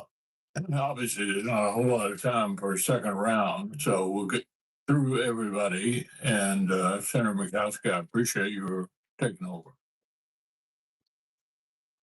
What? Thank you. Secretary Hexeth, Chairman Kane, thank you for being here today. Oh my God. Okay. So that's checking in with our government. This guy doesn't know what's going on. Uh where's Doug Mike Johnson was trying to tell you next time you're filling up at the gas station, just remember what it was like just a few months ago. Just remember, bring back some good memories. Why would you think about now? They're like all the MAGA in the chat. Oh, you're complaining again against $5 gas and groceries that have gone up 40% in 2 months? What a libtard. What a libtard. You're complaining about high gas prices and expensive food and rent going up and everything shooting through the roof? And your wages haven't kept up, complaining again? Liberal tears, I drink them all day. I have a whole thing of liberal tears. Ah, so good. Salty. Salty liberal tears. That's what Mike Johnson sounded like. He sounded like every troll in the comments. Aren't you guys busy today? Isn't Donald Trump in your country? All the comment trolls. Don't you guys have some like fuzzy bear hacking to do or something? And then we found out that Doug Burgum not only worked for McKinsey and Company, horrible criminal enterprise, but he doesn't know that at nighttime you can still do solar because we have these things called batteries. That's the word of the day for Secretary Doug. Secretary Doug, who was a very smart boy and worked at McKinsey and Company. If you don't know, these are one of the most elite hiring fucking, I don't know what they are, cartels in the world. Like they're not hiring no dodo brains, you can't work there, I can't work there. But somehow the guy who thought solar shut off at night, he got a job there. Does that make sense? Does that make sense? You think they would want a guy smart enough to know that stop, kitty, stop. Smart enough to know that there's this thing called batteries where you could store the energy, Doug. Yeah, Secretary Doug. Don't let your former employees see you now. They'd be embarrassed. What is it, kitty? Why can't I have any time? I love you. Okay. Purring so hard. Does anybody know why cats do the head thing? Like, I know lions do it too, but they push their head up against you. Like, what is that in their language? What the heck is that? We gotta get to Andy Schulz. Andy Schulz. Okay, kitty. Please don't step on the computer. Need the kitty right now. Having a bad day. Oh man. Me too. Me too. Bad week. Here's the kitty. Glitch kitty. Glitch kitty. Sign of affection. Yeah, but it's got to mean more than just like a sign of affection stuff. Ow. It's got to be more because they always do that. Cats come and push your chin up. Well, the other day she kept doing it. So then I was trying to do it to her. She wouldn't let me, and she wanted to just do it to me. And I was like, "What? What language is this? I would need to speak this language. I want to speak fluent cat." And I was asking my wife, I was like, what do you think that means? You see it on like nature shows and stuff where the lions will come up and press underneath. But I wonder if like only certain lions can do it. What? Okay, come here. Come here. Okay, I'll pretend like I'm not paying attention to you so you can jump up here. Stevie, of course. As soon as cats are the most anarchist animals. And then as soon as you're like, I'm very busy, they're like, oh, we'll see about that. Hold on. I spent my life quietly carrying heartbreak, rejection, disappointment, loneliness, rejection, and loss while pretending to the world that I am completely fine. Biggest issue is my thang long to my knees. Oh, okay. That's definitely got to be your biggest issue. Your comment definitely sounded like you're definitely that guy. See, that's the sad thing about so many men, the men species. They think bravado, Jordan Peterson, Canadian, infamous Canadian Jordan Peterson, who I think poisoned himself. I think he's septic or has sepsis. He is a septic human. Septic tank is a human, but he has sepsis. Um, and I think his daughter was like crying online about it or something. But I don't know. It's just his own health remedies that he's taking, you know? So I don't know. Have the day you promote it to other people, you know? Um, but that's really the biggest problem with the male species is they think like, oh, BDE, big dick energy, means like I'm the funniest. I'm the funniest chud around. I pick on all the vulnerable people. Like that's what they think, and that's not it, man. That's TDS, tiny dick syndrome. That's what it is. Picking on the vulnerable, man. All that shows ladies is that you are a monster. Oh, hold on. Let's check in with Donald Trump. Let's check in with Donald Trump before we get to Schulze. We're gonna do Trumpsy. Remember when Flagrant, still hilarious that they called their podcast Flagrant and they're the most bootlicking fucking cucks there were on YouTube. I'm so flagrant. I had the most powerful man on in the world and I laughed with him. Woo, did that upset you? We're flagrant. We're flagrant. We have the president on and we're like, yes, sir. Wow, cool, sir. Like, MAGA. You get it, right? You think you're tuning into something that's flagrant, right? It is just fucking out there. It's in your face. They're saying the things that you don't want to hear. And then this whole interview is like, wow, sir, what do you think happened next? Did it make you more spiritual? Oh man, you are just like the smartest, funniest, goodest boy ever, you know? and now I'll play Andrew Schultz for you now. Now he's like, wow, these MAGA chuds really are just capping for Donald Trump all day. You know what I mean? Wouldn't know nothing about that. Fresh and fit, y'all. One love, Audi 5000, or whatever this fucking 50-year-old saying. I love that he's dyeing his hair just for brown, just for men brown. He's like, yo, kids, what's up? I'm like fresh in the Fortnite games. It's like, dude, just shut the fuck up and go sit down. Shave your mustache. God damn it. I don't like to judge people's look, but when I see a fucking pedo worshiper, I know one. You know what I mean? Let's check in with Trump. Donald J. That stands for Jeffrey Epstein's best friend, if you didn't know that. And if you don't think so, where's his birth certificate? I'm a birther. I'm an OG birther. I wanted Donald Trump's birth certificate. The voters were confused about the changing maps, the changing dates, and the African Americans concerned that this is going to draw black members of Congress off the map. What do you say? What? Draw black members of Congress off the map. For everyone who's like, Donald Trump's not racist, I seen a picture of him and Don King one time, For all those people, when it comes to it, when they're like, hey, and here's the thing. He could just lie like he does all the time. It's still amazing to me when he lies and when he's like, man, fuck it. Because he could just lie in this scenario. This is the one thing he's good at. He does it more than anything else. He could just lie here and be like, oh, really? Horrible. Didn't even hear that, When asked, you're drawing black Congress people out of the government. These maps that you're redrawing, that your people are doing for you, are taking all black representation away. Here's the president's answer, not my president, your president. It's been a wonderful process. I think it's been a wonderful process. He's telling you black representation being eradicated is a wonderful process. I don't know how else to simply say this to you people. That's racism. Just like Charlie Kirk, he was an absolute racist.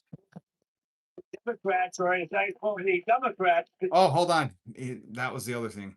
Yesterday, I told you he came up with a new word because he doesn't use dumb a lot. You don't hear this man saying dumb all the time. He's got like a thesaurus.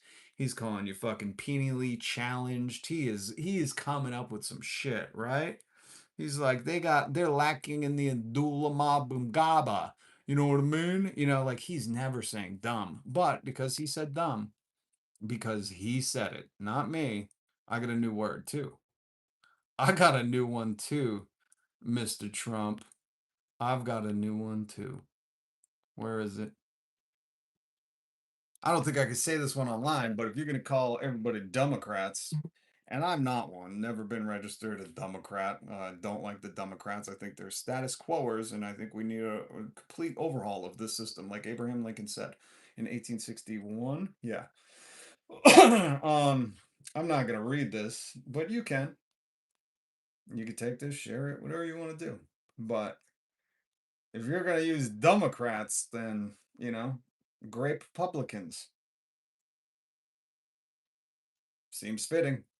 We do go over their charges quite often, Quite often we go over the charges they keep catching. They just they can't keep their noses out of trouble. If you were watching yesterday with Mayor Dingus, which I couldn't find a political ad for Mayor Dingus. I'm very sorry. I did look. I did keep my word on that.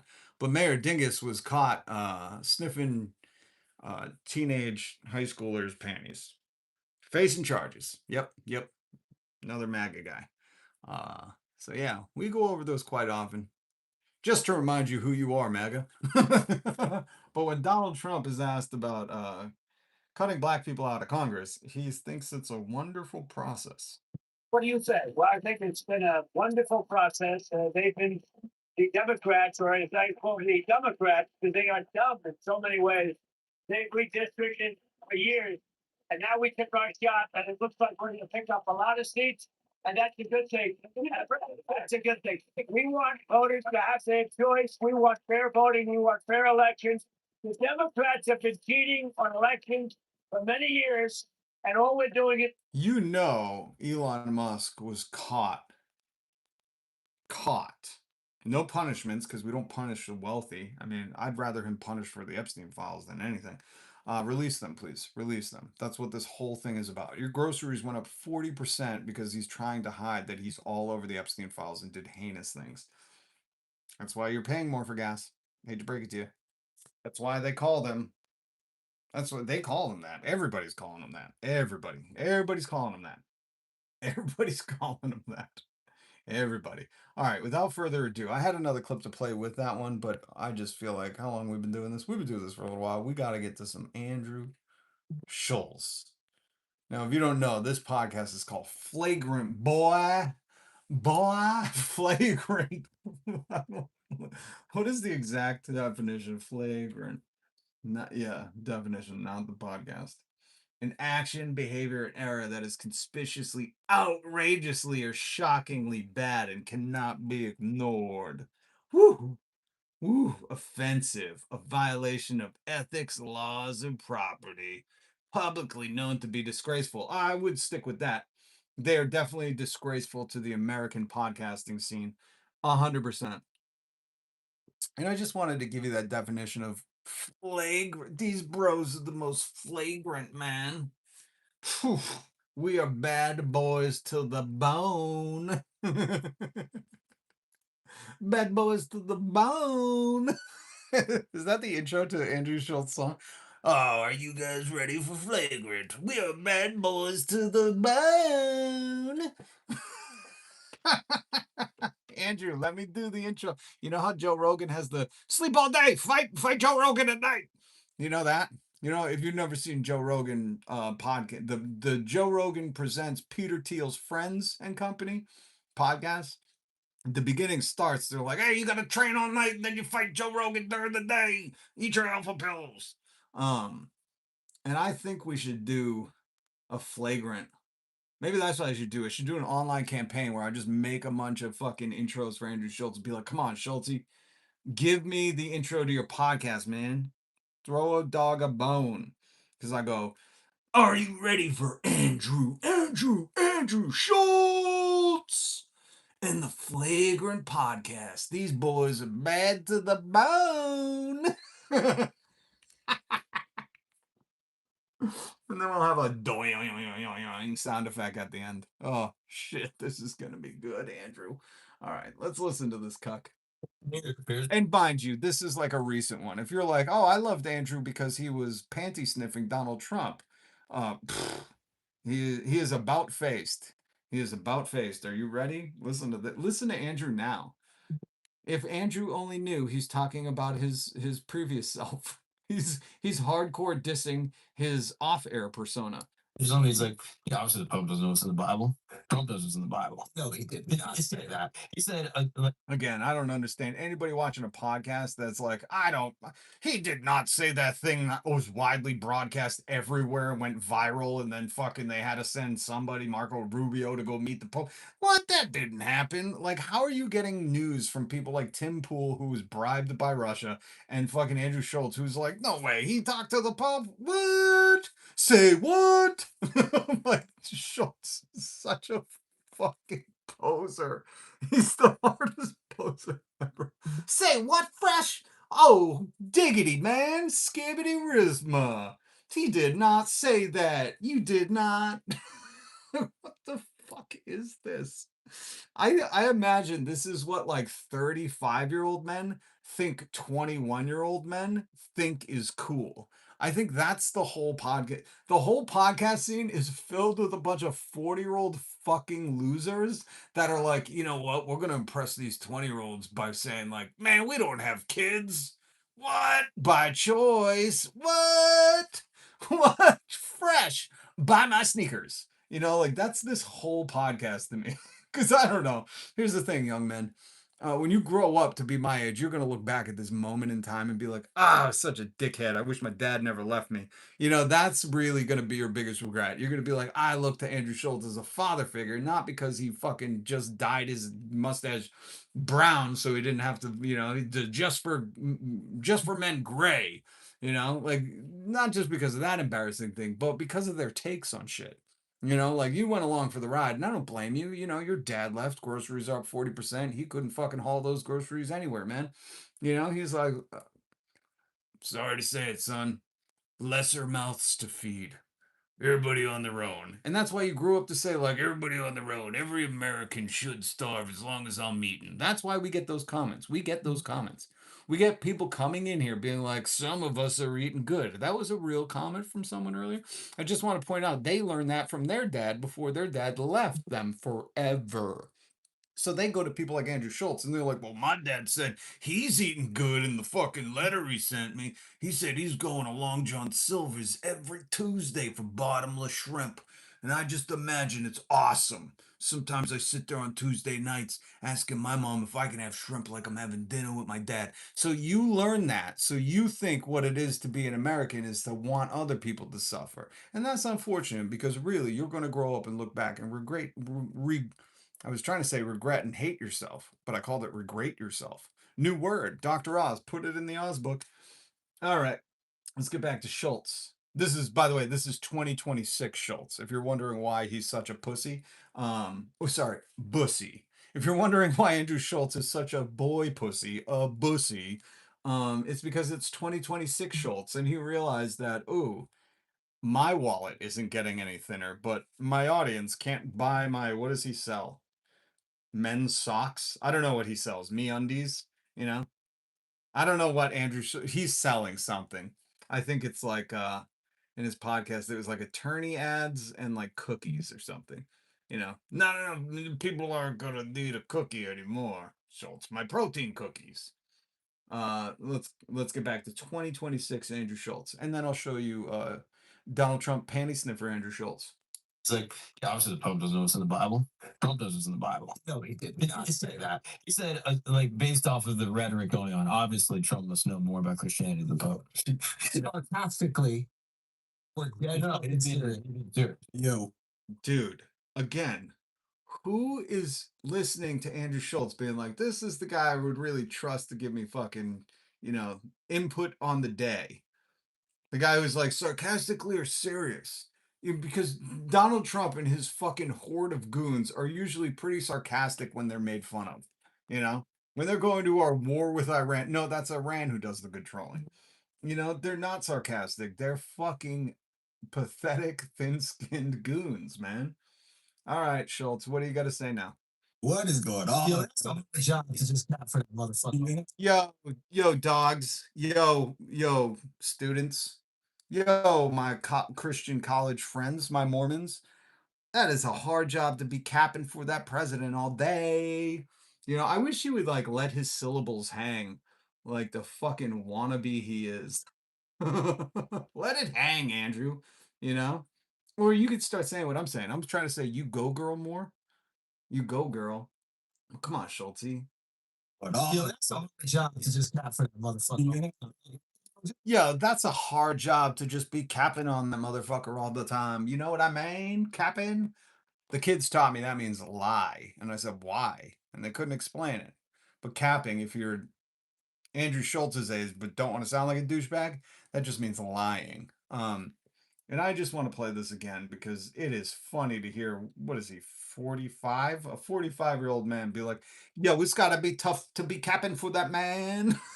It's like, dude, what are you, the real life Eastbound and Down? Like, what the fuck? He is La Flama Blanca.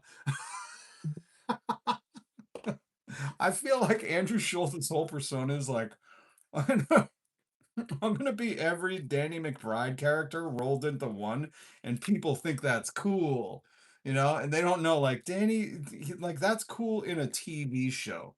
The character, lovable but fucking very sensitive and outward fucking protruding his fucking sensitivities as a macho display in the culture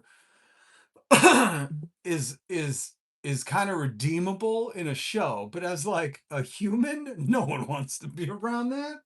Oh, I feel like somebody should, maybe Andrew Schultz's dad left him and his dad was just like, here, watch Eastbound and Down, you'll get it, son. He was like, I do get it, Dad. I'm gonna go on to make you very proud. Beep. I don't know. I've never watched the whole episode, or all I know, at the end, he could probably be like, this one again goes out to my dad, who I left the empty seat in my podcast studio. Still hasn't showed up. Dad, I miss you. That's what I'd like to think every Andrew Schultz podcast episode ends with. He's getting serious. Yo, what is going on? Yo, that's a hard job to just cap for that motherfucker. Yo, dog. Yo, am I right? What is Chet Hanks coming on this podcast soon? Bumba clot, boy. I feel like whoever the fucking nerds are doing this show with him should retire. And this should be Andrew Schultz and Chet Hanks, the Pod Bros. We are flagrant. You're gonna go nuts when Chet Hanks, is that his name? I think it's Chet. No. Wait. What are the fucking, is it Chet? Chet Hanks. Oh, it is Chet. It's like his name can't be Chet. What does that stand for? Cheddar? Oh my God. What's his full name? Chester. Thomas Hanks. How dare you name a child Chester? Oh my fuck. Now I know. Oh, now I get it. Now I get. Oh, moment of silence for Chet Hanks's name. Oh man. Some people really do wear their emotional baggage on their sleeve or just in their birth certificate. Oh, what's up, Benny Loco Loves? Bob, good to see you. What are we agreeing with Bob on? Sorry, except for the person who told me to stop burping. Sizzle, what's up, man?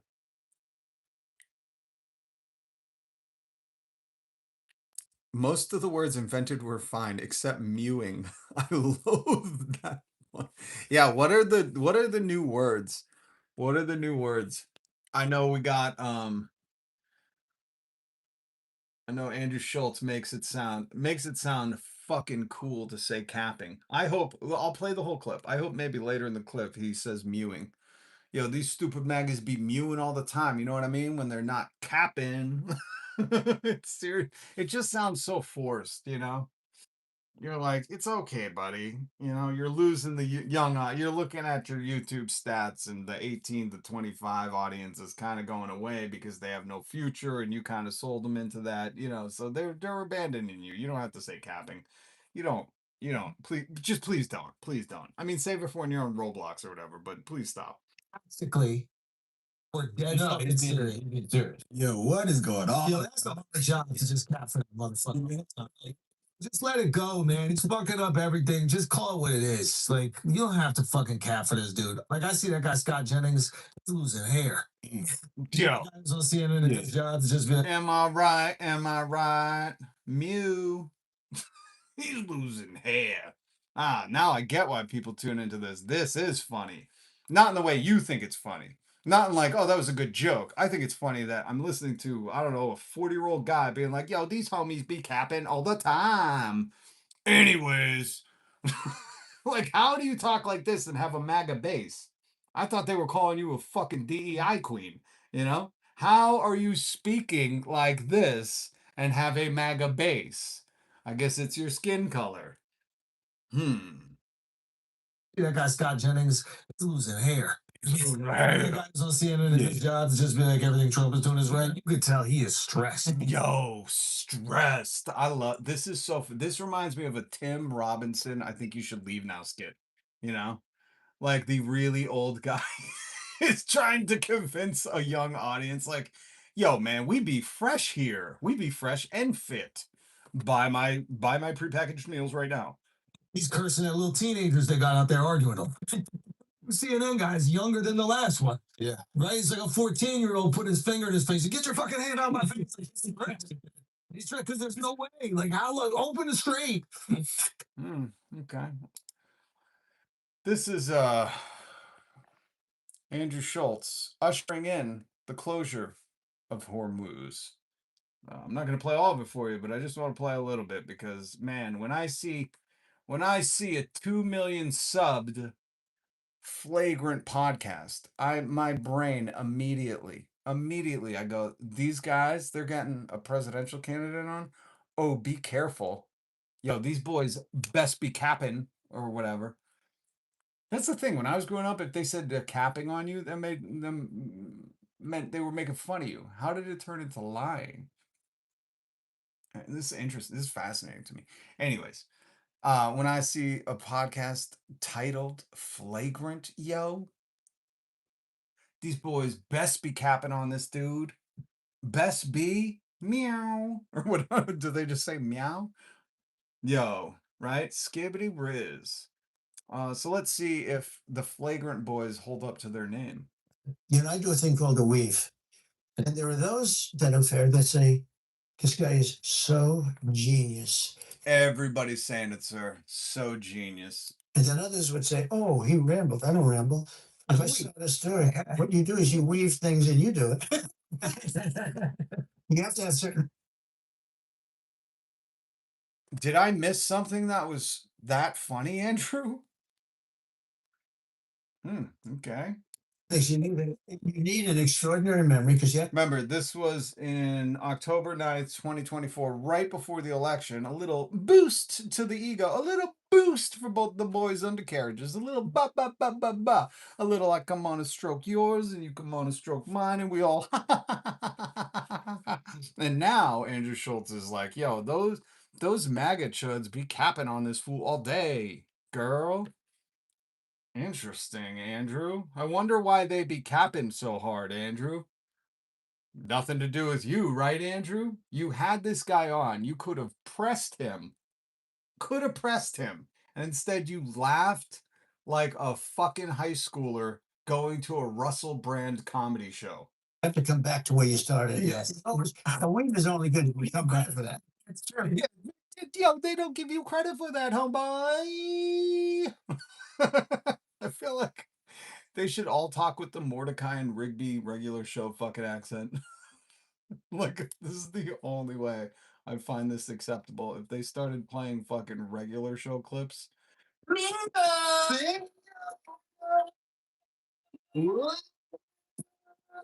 This is ruining regular show for me. When I watch Andrew Schultz, I just think of Moaning. Man, you be out there weaving and ham boning. Anyways, President. What a yo, Andrew Schultz be capping on Trump. You could go all the way over here and then get so far here or there. And I can come back to exactly where I started. Now, someday when you don't come back. And you're so handsome too. I'm like, tell us more. Love this. Flagrant. Where you started? You're Biden. And you're no, but the weave is the way. When you're telling, like a story, I was telling a story at a rally the other day in front of thousands of people. I can't fucking get over people watch this. Like, what? What? Oh, here's Your competitors. hold on. Now we'll know why Andrew Schultz has changed his mind. Hold on. Let's play an Andrew Schultz commercial. I want to hear that. Got your back. I'm excited to announce that they're offering one lucky listener $2,000 and 2 tickets to WWE's Royal Rumble. Now, entering to win is easy. Yeah, it's so easy. No cap. No cap. Straight truth. Homeboys. Morgan and Morgan. So Morgan and Morgan help prop this up. We just like to thank Morgan and Morgan. That's what we like to do. Let's see Amazing experience. the heavy hitting journalism, civilian journalism that the podcast brosphere gave us. Come on, Andrew. What question do you have now for Trump? Feel like a increase in your spirituality after something? Well, maybe. Donald Trump. You might know him from wanting to have golden statues erected in his honor and worshipped. You might know him from that. Inviting guys who are in the Epstein files 1,800 times. And also were in the Mighty Ducks. Don't worry, they played young Gordon Bombay. They didn't have like a major role on the team. That's Brock Pierce. Cutting the ribbon to the Golden Cow statue. You know that guy who said 2 Corinthians, held the Bible up upside down when asked about his favorite quote from the Bible. So this is a very personal thing. I don't want to talk about it, which find me anyone who loves the Bible and ask them about it and then be like, yeah, I don't want to tell you. No. Jesus said keep that a secret. He said only naughty boys share the Bible. Like, what the fuck? So Andrew Schultz asked him after the attempt, that very, very scary real attempt, did it affect your spirituality, man? Did it, man? Especially when I'm hearing from people that do shoot and are good at it, that it was almost impossible to miss from, like almost impossible. Man, this audio clip plays weird in hindsight. He's hearing from a lot of people that was a miracle he missed. Absolutely would take a 3-eyed sloth to fucking miss. You know what I mean? Like, nothing to see here, folks. Nothing to see here. Andrew Schultz, don't ask any questions about that. Don't be like, so you say, don't on the Flagrant podcast. Because again, it's named Flagrant. Stuff that would be offensive. You know, these boys don't play by the rules. Don't on the Flagrant podcast dare you crack a joke about how it was faked. He's not gonna do that, is he? That would be flagrant, flag on the play. 1 foot putt is You gotta be, that's a bad putt, right? He equated it to a 1 foot putt. When they say that, I say, well, that's so you're saying, they said a bad shooter would hit you from that distance. What about a fake one? What about a fake one? What about a fake one? I can't believe he got to call his podcast Flagrant and then act like such a subservient bitch. Can we send that to Andrew Schultz? Can we send that clip to Andrew Schultz? Like, somebody, man, I don't think any of these magas know definitions. And it's simple. You could look it up. You can actually there's a dictionary app. It's amazing. You could switch over from dictionary to thesaurus. I love it. I enjoy it. I just like to go in there and look sometimes, take a peek. 100% of the time. Wow. That's pretty. Oh, wow. That's the follow-up. Wow. So you're saying they said 100% of the time you should have got and just didn't? Wow.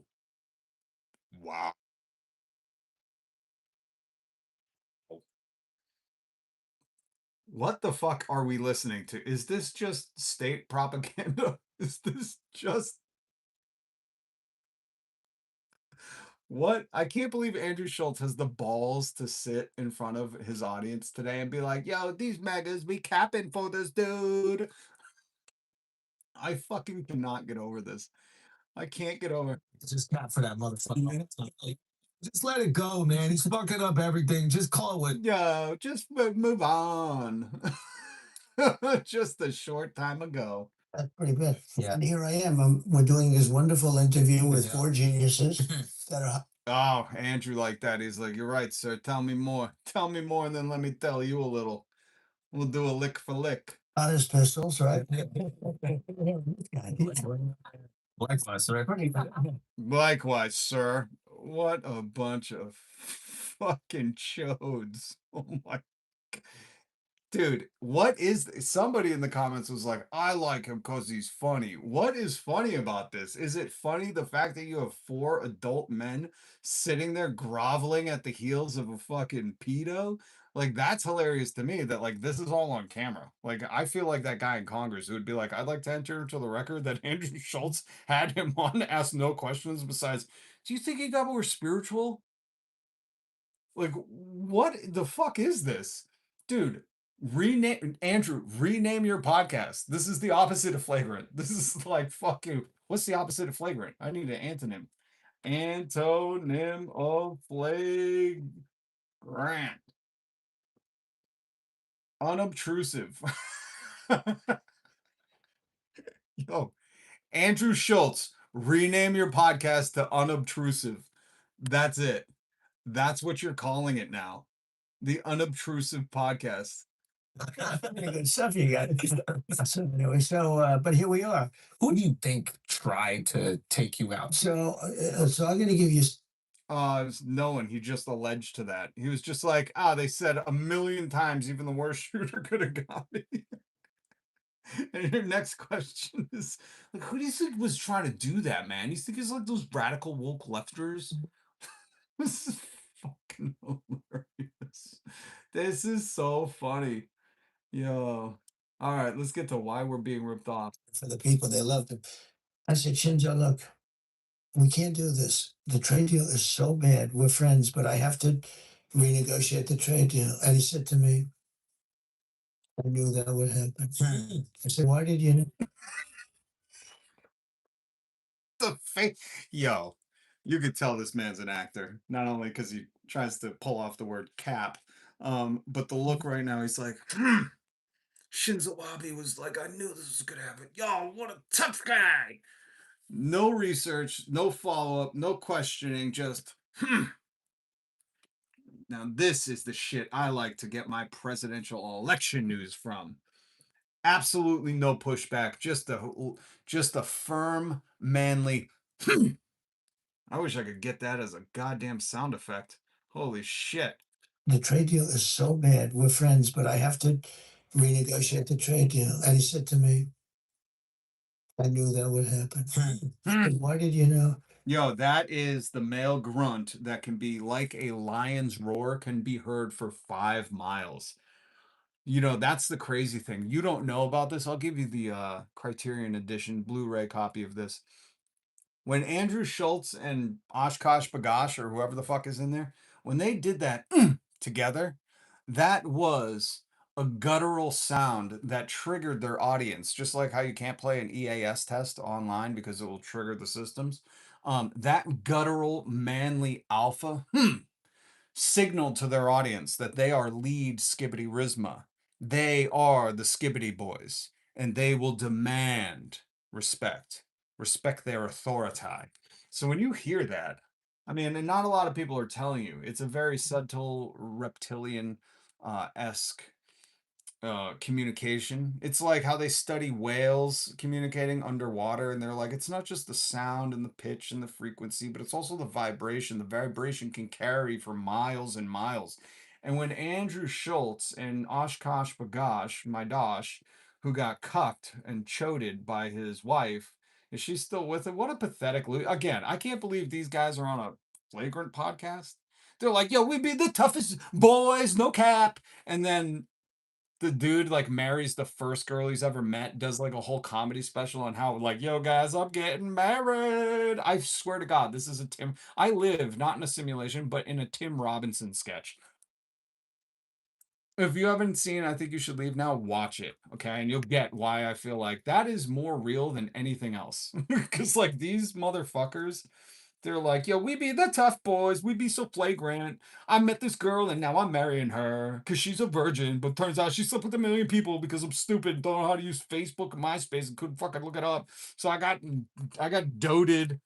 I got doobied on live stream and now I quit the podcast.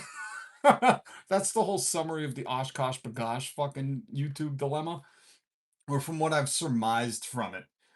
He basically got chode cucked in real time because Andrew Schultz thought it would be funny. Well, it's hilarious that he's like, I met this girl, the first girl I've ever met. And he's like, I'm marrying her because we're both virgins. And we're like, oh, this is adorable, man. This is adorable how stupid you are. Again, who the fuck is getting your news from this man? He had a co-host who was like, me and my wife are virgins. And hindsight 2020, she wasn't. Then he had to quit his job because it was so embarrassing. Oh my God. Who the fuck are you picking as mentors, people? God damn it. I got to start a mentorship for young lost men, and I'll just take Andrew Schultz's audience in. I'll be like, I'm sorry, he did mislead you. I got to give you some tough love. And anytime you trust the dude who's like, me and my wife are virgins, no cap. Like, fuck, that's suspect, man. That's suspect. Anyway, so I'm sorry. I'm so sorry. I'm so sorry. Let Andrew continue. Yeah, and he said to me, I knew that would happen. I said, Hmm. "Art, Did that trigger anybody in the audience? Did that trigger anybody? I don't know if we have any MAGA here, but I'm pretty sure that just triggered MAGA. They just knelt down. They got on one knee and they were like, ooh. he was as you probably, he's incredible, great man. He was a great leader for the people. They loved him. You might remember in the 90s, Tim Allen would do a similar thing on TV, who go, ho, ho, ho, ho. And man, when he played that on primetime TV on TGIF Friday, Tim Allen and Home Improvement would go, ho, ho, ho, ho, ho. You could fucking get an electric charge from all the hair, all the goose pimple hair raised on the back of their neck, flyover state Midwestern dudes in overalls, man. Overalls were a cool thing in the 90s.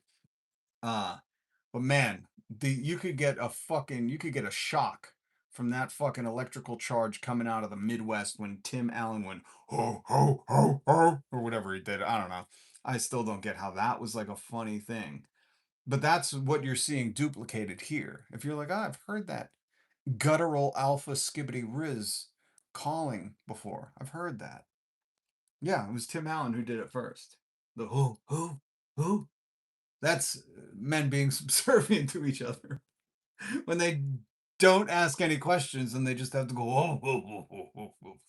I'm very tough. I'm flagrant. I'm just going to laugh like a little girl at you. I said, Shinzo, look, we can't do this. The trade deal is so bad. We're friends, but I have to renegotiate the trade deal. And he said to me, I knew that would happen. I said, why did you know? Because you're right. It's so one-sided. Wow. Wow, that was Oshkosh Bagosh. His girl fucked a bunch of people behind his back. He said, I knew you'd catch us. But they went through many presidents where Japan was, as an example, they'll send us millions of cars. We're not allowed to send them any. They send us their farm product. We were sending. Andrew, I'm not a professional podcast comedian expert, but when the presidential candidate at this point in October of 2024 says they're sending us a lot of farm product, how do you not ask him which one? How do you not ask which farm product would that be? They're sending us a lot of farm product, and you're sitting across from this man and can keep a straight face.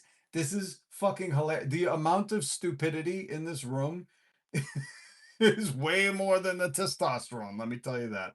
Then practically nothing. It was like a one way. Everything was one way. Right. Did you hear that? This is a fucking podcast of parrots. Dun, dun, dun, dun, dun, dun, dun, dun, dun, dun, dun, dun, dun, dun, dun, dun. He had a big island, a temple to Buffett. We would fly down there just for a buffet. I brought all my kids there. I brought all my kids back. Why is that a weird thing to say? I don't even think that's Margaritaville, but you know, that was off the cuff. You're welcome. Andrew Schultz, you could take that next time you interview the president if you'd like to sing that to him. Again, the chorus of yeah. You could tell nobody on this fucking dais reads. And by the way, virtually every China was the worst, but there were many countries almost as bad. The European Union was almost as bad, in my opinion. You know, that sounds nice. Oh, the European Union is. Oh, it sounds so nice. We're at a union. Anyways, socialist Nazis. Like you could have said that, and Andrew Schultz and Oshkosh Bagosh would have been like, right. No, yeah. Ooh. Do we laugh or right at this point? Can cue card, laugh. Okay. So nice. They were ruthless in their trading. And I said to Angela Merkel, how many Chevrolets do we have in the middle of Berlin? Why? I don't believe any. Why would they have any? Dude, they have Mercedes. You know, that old, would you like a Chevrolet or a Mercedes? They're always like, yeah, give me the Chevy. Give me the Chevy. Not to mention, they don't have to drive through acres and acres of farm product. Donald Trump said fucking farm product on the Flagrant podcast, and Andrew Schultz just went, right. Change the name of your podcast to Unobtrusive, Andrew. Fucking Christ, man. I said, you're right. And yet we take in all of that. We take in Mercedes-Benz, BMW, and we take in all of this Volkswagen. Yeah, they're not taking any of our shitty Chevys, man, that are overpriced and have kill switches. What the fuck, dude? And Andrew Schultz is like, right. Yeah, man. Yeah, I totally get it. That makes a lot of sense. Swag. Taking in all of these millions and millions of cars. I say, how many American cars are in the middle of Munich? Ask about their transport. Sardion, he's still here? How's transport in that region of the world? Are those walkable cities? Well, Berlin. And the answer is none. And I had Again, it like, no cap, man. But Schultz, you are fucking stupid. things change around. So, you could say, I think that How does nobody interrupt him and be like, bro, what the fuck are you talking about? We went from Shinzo Abe to there are no Chevys. It like, come on, man. What did he fucking ask him? Are we being ripped off? And he's just like, whoa, bro, Germany has 0 Chevys, dude. What the fuck? the answer would be at this moment Iran, and I think they could catch him. And if we had a real president, which we don't, and we don't have a real president, we have a man that is grossly inept. And it's very dangerous because these guys are all at the top of their game. When you talk about President Xi and you talk about any one of the leaders in the world, Macron, and Yeah, they're at the top of their game. Top of their game, guys. There's no one more at the top than these other presidents. And listen, we want somebody who is at the top of their game, Not being on live TV, on camera, being clipped and sent through the internet where they're falling asleep at every fucking meeting because they were up late last night tweeting crazy shit. We don't want that. We want somebody who's right up there, right at the top of their game.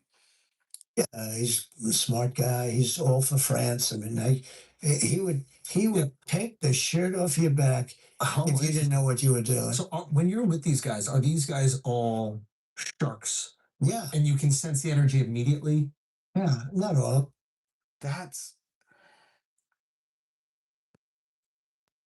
I'm sorry. I think we gotta have a moment of silence for the American intellect. The fuck. Andrew Schultz, whose dick did you suck to get this show? My apologies. I didn't mean to use that language. I'm so sorry. I'm so sorry. I'm truly sorry. You know, there's a lot of things I say with the emphasis on satire and sarcasm, but I am truly sorry about that. I did not, that slipped out. I didn't even mean to say that. But Andrew Schultz, you're like, are these guys like on Shark Tank when you're meeting with all these world leaders? Dude, this is what people watched and then voted? Fucking shit. I've never seen, listen, I've just never watched it. I've seen the clips when they clipped it, but I could not. I could not. I'd rather spend the day trying to kick myself in the dick repeatedly than watch a whole episode of this. I'm so sorry. I'm so sorry. I don't know. Maybe I just find time better fucking learning how to burn myself in fucking unique ways. There are so many different avenues of like underground fucking tattoo parlor fucking ventures that I would rather do with used needles than fucking spend any time giving Andrew Schultz the fucking floor. Oh my Christ. Can we have like a Ted? Sorry. Can you hear me? Can you hear me?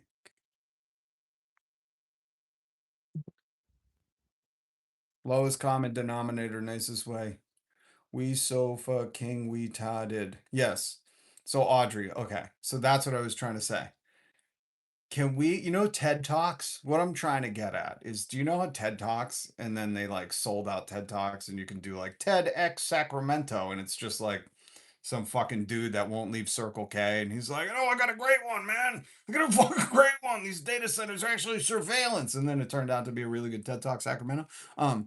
But you know how like TED Talks exists? We should do a Todd Ted talks and let Andrew Schultz take the reins. That's what I was trying to get out. My apologies. See what's happening? I've only watched minutes of this and I'm getting stupider. You can too. But some of them aren't sharks in terms of assessing personality. Okay, like it's great. Modi. I can tell you, great. This is the fucking Discord. We used to have, oh God, I can't even do it. Oh my God, I can't. India. Yeah. He's a friend of mine. He's great. He's the nicest. India. Is this for you? Oh, good. Well, I'll tell you. Do you like him or not? Yeah. Do you like him? I have family on both sides. I have family. What the fuck? He just asked, are these sharks? Again, this is what I mean. This is like distraction theater where you fucking consumed a whole lot and are like, what the fuck just happened? Did I just go into a void? Like, I took nothing away from that besides Andrew Schultz says yes, Trump. This is psychotic. This is dementia levels of psychopathy. Schultz is like, are they all sharks when you meet these people? How do you assess their personalities? And Donald Trump's like, you know, Modi from India. And then he looks to Oshkosh Bagosh. He's like, you like that guy, do you? Blatant racism. Just like, he kind of looking a little brown and have that, you know, kind of facial structure of the fucking slum dogs. You know what I mean? No offense, but hey, we're not PC. This is Flagrant, right? My Christ. Dude, answer how do you read the sharks? Yeah, loves everything in family. I'll just tell you. Well, they had, before him, they were replacing him every year. It was very unstable. Mm-hmm. He came over. He's great. He's a friend of mine. But on the outside, he looks like he's your father. He's the nicest. What the fuck? Dude. Oh my God. So at this point, he's just describing how to look at somebody and what he imagines him. He's like, on the outside, he reminds me of my dad. Total killer. Because I asked him. Yeah. Again, this is what I mean. I think MAGA or whoever's the Schultz heads are so stupid that like they can't follow along. They're just like, yeah, we're talking about this now. Okay. You know, they must be fucking milking their cow for raw milk or something. I don't know. But to anybody who's been paying attention, like he asked, how do you read these people? How do you get into a room and assess their personalities? And Donald Trump was like, I'll tell you what, when you see him, he looks like your dad. That guy knows what I'm talking about, right? Oshkosh Bagosh. This is flagrant, right? I can say whatever I want. And he said nothing. And then he's like, but he's the nicest guy ever. He farts indoors a lot, but he's the nicest guy. You wouldn't believe it. Ah, like what the fuck is this? What is this? We're talking. We did a thing called Howdy Modi in Houston, Texas. Oh, yeah, yeah. And they filled up the stadium. It was me and him. We filled up the stadium. It was beautiful. Like 80,000 people. Was going crazy. And we're walking around today. Maybe I wouldn't be as. Maybe you wouldn't do that. And we're walking in the middle, waving to everybody. Anyway, but we have a very good relationship. He's the nicest human being. But we had a couple of occasions where somebody was threatening India. I said, let me help. I'm very good with it. Okay. So I really want people to understand. The question was, how do you assess the shark's personalities when you're meeting with world leaders? And now he's gone into, hey man, he's the nicest guy ever. We waved to a lot of people. We did like this waving concert where 100 million people came to see us and we were just waving. It was fucking awesome. I was signing hands, I was scratching on babies. And now he's like, and then I help him cut a deal. How are you, dude? You have a podcast. You need to be like, so how did you learn to read him? Oh, can you just answer the question? These people are dunces, man. These people are fucking dunces. Let's see if we can watch any. The one who dies. Is this an AI ad? Get Jesus. He gets us. Oh man, this is that Christian bullshit where they're like, he gets us, man. You should hate your neighbor. I can't watch this. Let's say. Yeah. You're not going to have a problem with Russia. Russia would have never attacked Ukraine if I were president. I used to talk to Putin about. Hey, you know another little fun fact? America would have never attacked Iran if he wasn't president. This is another little fun one to chew on while you're paying $100 and something at the pump. I got along great with them. They would have never, ever done it. I ended this pipeline, I ended the pipeline. You also lifted all the sanctions because, the war Hormuz that you're doing. So you're actually kind of helping them out a little bit. Anyways. Because Nord Stream 2, nobody ever heard of Nord Stream 2. Yeah. I said, are you building a pipeline going to Europe? I said, I don't think so. And I got them together. I said, you mean we're defending you from Russia and you're paying them billions of dollars? By the way, I knew about Nord Stream 2. It's a VPN. Duh. Andrew Schultz. Hey, I learned about it on the Andrew Schultz Flagrant show. Well, it's not going to work that way. And I ended it. And then when Biden came in, he gave it back. The biggest project they ever had, right? He gave it back. The funny thing is this is probably all lies, and Andrew is just not, just like Theo Vaughn. These boys are just not smart enough. I can't do anymore. Let's check in with Joe Rogan. Joe Rogan. Joe Rogan, who again, I played clips of Joey Rowie. Old Joe Bogan. Joe Bogan. Joe Bogan. Do I not have a picture of Joe Bogan? Toe Rogan? Poliogan? I gotta have a picture of Slow Bogan somewhere. Somewhere Joe Rogan sniffs Trump's tate. Oh, I do have a picture of Bo Bogan. Bo Dogan. There he is. Very proud boy on his slide.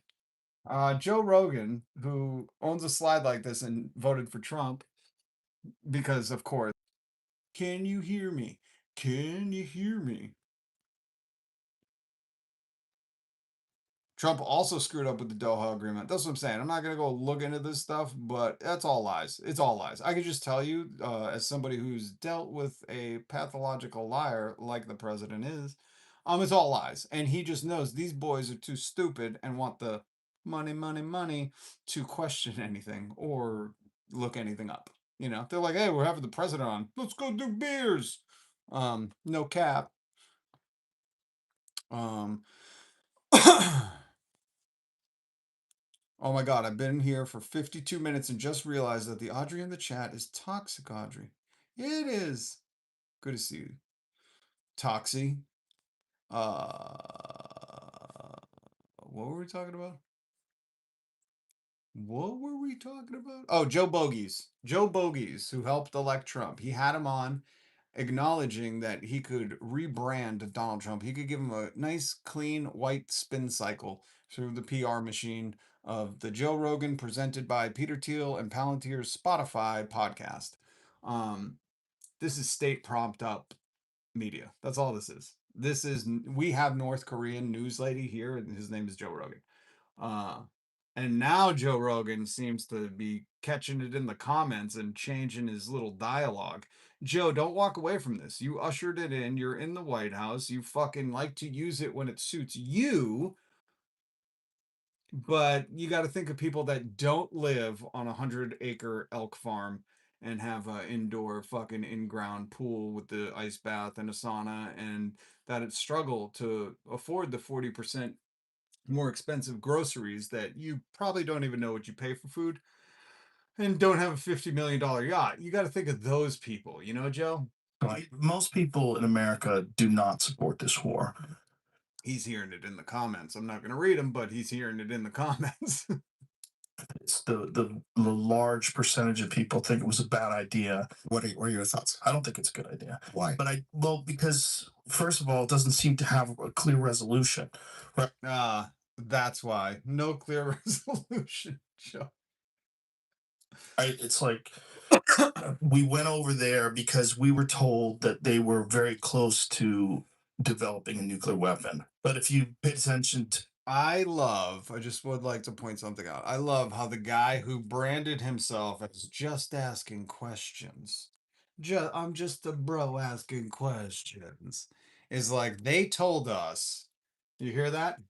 My friends in the government, which Charlie Kirk once said, I'm just going to trust my friends in the government.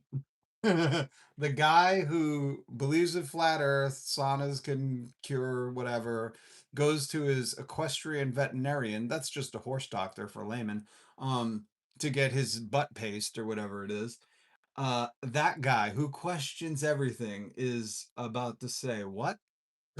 right, it's like we went over there because we were told that they were very close to. You see how obedient Joe has become since this new regime has come to power?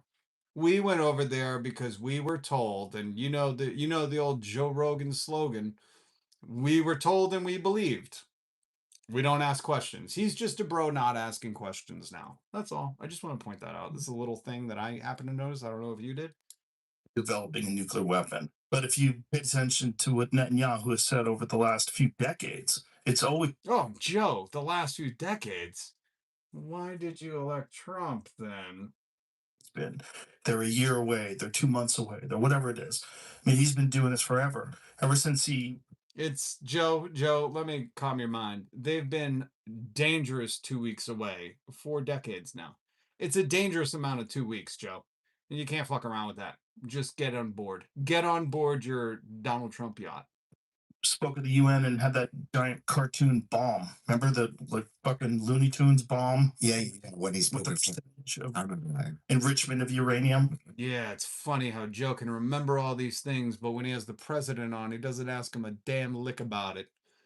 We're just not asking questions around here, man. Flat Earth sounds good.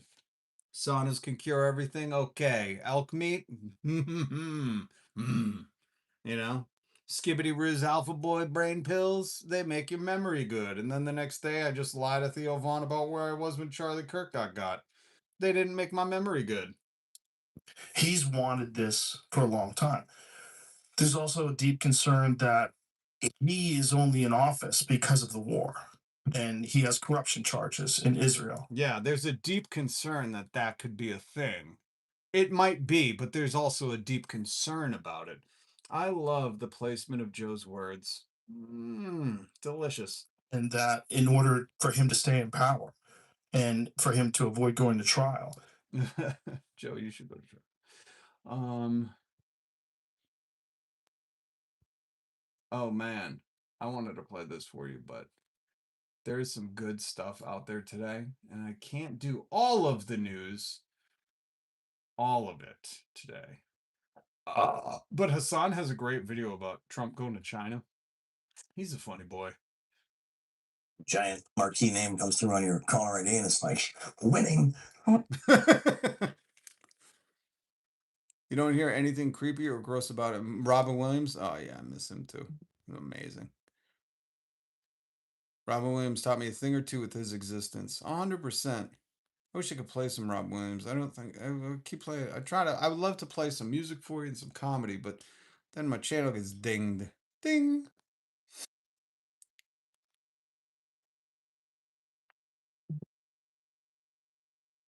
Yeah, there's some crazy Epstein survivor audio out. There's a lot of stuff, man. But I'm just running out of time. I think I hit all the important things. We really dug into Schultz, but he deserves it. These people do not get to back out now and be like, man, a lot of people are saying this isn't cool. You know, like they don't get to do that. I want to see the bravado you guys had on election night when you were cheering for yourselves, patting yourselves on the back. We did this, we did this. I want to fucking hear that, you know? And why? Because they're fucking grifters. They lied to their audience. They were like, this is going to be good for everybody. What? The guy who's known for lying and grifting and can't run businesses in many states lied and grifted? What? No, I had no stake in this. I am not any richer because of this. He did not give me a tax cut. Like these people like they just misled their audience, and that, you know, as a guy, as a small YouTuber who cares about his show and the fucking people that watch, I don't understand the long-term vision of this, you know? It's like when I look at some of these channels, like the Ben Shapiro, the Russell Brand channels, and I'm like, you have millions of subscribers and you're getting 40,000 views. Did your audience starve to death? Like, did the policies you helped push forward really like do that? Or are people just waking up to you being a buffoon and a fucking scam artist? I don't know. But I'm like, the long-term plan isn't like to sell the people that support you poison, you know? Like, because if you don't know, Joe Rogan, if they can't afford food, they're not buying Alpha Skibbity Risma pills. It's just how it goes, you know, unless you change the Skibbity Risma pills to being like, these are a meal ready to go. These are MREs now. You could just eat them. They were sawdust anyways. It's all sawdust. You know, like, I don't know what the plan is to turn the grift and to make more money, but bro, you want people. This is why I don't understand capitalism and business right now and them just not giving a fuck. The customer comes last, the shareholders come first. Because I'm like, what is that long-term vision that you just take everybody's everything and then just what? You're just done with business? You're like, hey, we won business. We have all their money. We won. We won business. Yeah, the society's collapsed, the water is poisoned, the air is poisoned, everything's polluted, and nobody exists, but we won the business. Excellent. Like, what is the goal here? What is it? Oh, that's not that's the definition of capitalism. It's the definition of capitalism, to get the most money. That's it. This is adorable when people come in and they're like, no, businesses really want to provide you a good service. Yeah, that's why groceries, the most essential service, has jumped 40%. Okay. Yeah, because they're doing it to make sure the community stands. You know, all that language I hear these commercials say. We're like, we're just here to protect you. You ever fought with auto insurance? You ever fought with homeowners insurance? You ever fought with health insurance? It's not like their commercials say like, hey, we're the one when you need protection. You ever had to fight them for that protection? You ever read an American story about people that are just denied by AI? You think these companies are existing to fucking help you? Adorable. So adorable. It's so adorable. It is more adorable than Andrew Schultz pretending to be a very serious podcast expert boy. Oh, good God, man. Like Comcast cares. Yeah. Comcast cares. They give a shit. That's why they're trying to provide a service for you at the lowest price. There's no competitors in your neighborhood. What? How did that happen? Whoopsie doopsie. I guess your rates just went up. Netflix cares. That's why they said we're hoping to utilize Ben Affleck's AI machine to create all AI slop. Oh, and by the way, it's $25 a month now with commercials. Go fuck yourself. Where are you gonna go? We're all doing it. We're all doing the capitalism too. We're all raising. Didn't you notice that how YouTube, Netflix, fucking Hulu, Paramount Plus, fucking whatever they all are, they all did it at the same time? Did you notice that they weren't going one by one? That's why a union's important. Because when you organize together and you go, we all want to raise, or we're all withholding our labor, they go, oh shit. But when you go in one by one, they're like, we'll replace you, we'll replace you, we'll replace you. Learn the lessons from the best capitalists, the best parasites. They all, YouTube, all of them, they all said, whoops, rate hike. Where are you going to go over there? Oh, they did it too. Over there, oh, they did it too. We got you. You know what I mean? Ah, you didn't think about that one. I see it every day. I see it every day. When they all raise their prices, what are you gonna do? Just go hungry? Okay. It's adorable though. But hey, we can't expect anything less. I do have a picture of Joe Rogan on his inflatable slide hanging off of his $50 million yacht. And when these little chodes see that, it's like the YouTube algorithm levitates them all in and they're like, is that Joe Rogan's crotch I smell? Oh, I thought it was him. Oh, what does daddy have to say today? Feed me like a baby bird. Like that's what they're doing. And then they're like, you stupid dum-dum. Capitalism is about being friends with the planet. They recycle. Fucking adorable. You got a lot of growing up to do, kid. I hate to fucking be the live stream that's going to break it to you this real. No cap. Is that how I get a subscriber? Is that how Andrew Schultz did it? By just telling people, no cap, bro. No cap. Skibbity briz, brah. No cap. Where's my Schultz no cap? Yo, what is going on? Just let it go, man. He's fucking up everything. Just call it what it is. Like, Skibbity briz, dude. I love that. I feel like he's doing an impression of Tim Robinson. I think you should leave right now. What is this? No cap, bro.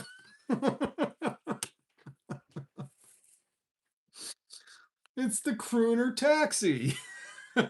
It's a great idea. Oh my god. This is real life. I hate to say this. This is an adult boy, a bussy, if you will. An adult boy bussy saying, "Yo, what is these fools be capping?" basically, yo, what is going on? Yo, for real, man. Like that'd be so hard. Just be capping for him all the time. It's not like we did an hour and a half podcast capping for that fool.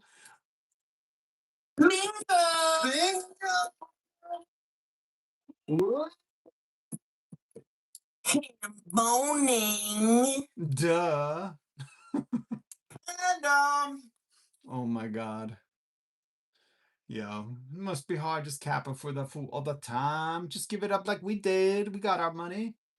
Just let it go, man. He's fucking up everything. Just call it what it is. Like, you don't have to fucking cap for this dude. Yo, you ain't got a cap for this dude. Chet Hanks. They should have a Chet Hanks live Zoom during the whole podcast. So when he's like, yo, they should be capping for this dude, right, Chet? And Chet could be like, Bumba clot. I want to do an AI fucking version of Flagrant. That sounds so much better. Andrew kicks it over to Chet Hanks for the Bumba clot. Shit. Oh. We cannot afford to be as unhealthy as we are, especially in mental departments. Yeah, especially in the mental departments. Look, now this dude's like, well, I do. Health insurance is currently shitty.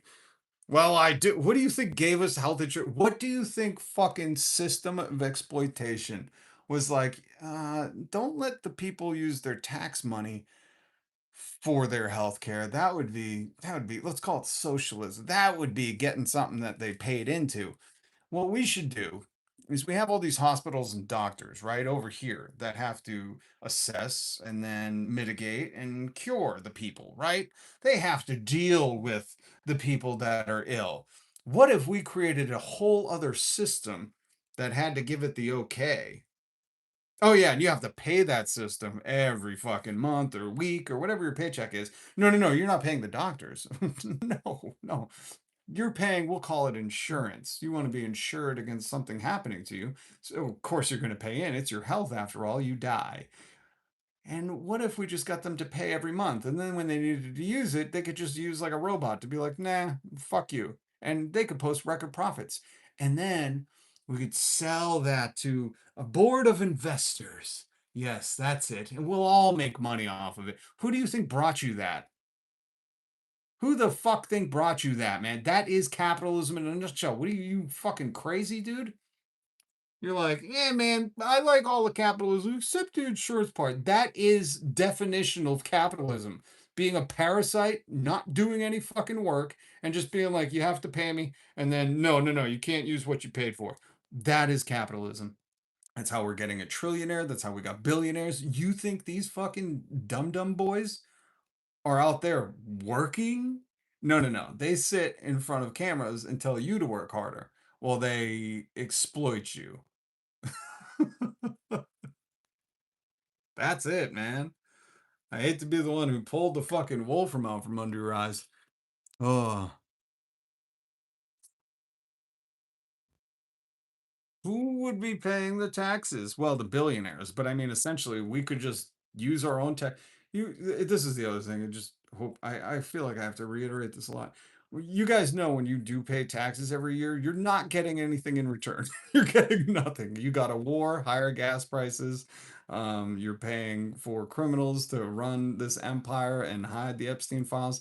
Like we get nothing in return. Nothing. Nothing in return. They're telling you not to retire. They're telling you send your kids earlier, and they're saying we're going to withhold your tax money anyways if you live in a certain state, and they're just fucking cutting you out of the fucking situation. This is a disgrace. Anyways, how much is it now? 25 plus copay plus medication plus. Yep. And 25 is a low copay. Plus you got to hit your deductible. Plus the medication, if it even gets prior authorization or approved. You know, it's all fucking add-ons. It's all, this is it. Private for profit. It's all fucking, they privatize all the winnings and they socialize all the losses. They put you on the hook for everything and they take everything. And that's how we got this parasitic class. They're not doing, if you, I just want you to explain to me what a health insurance company does. What work do they do? Tell me.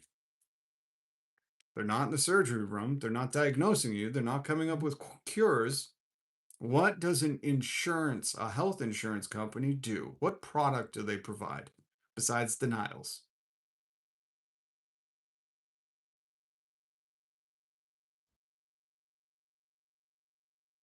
Yeah, because they don't provide one.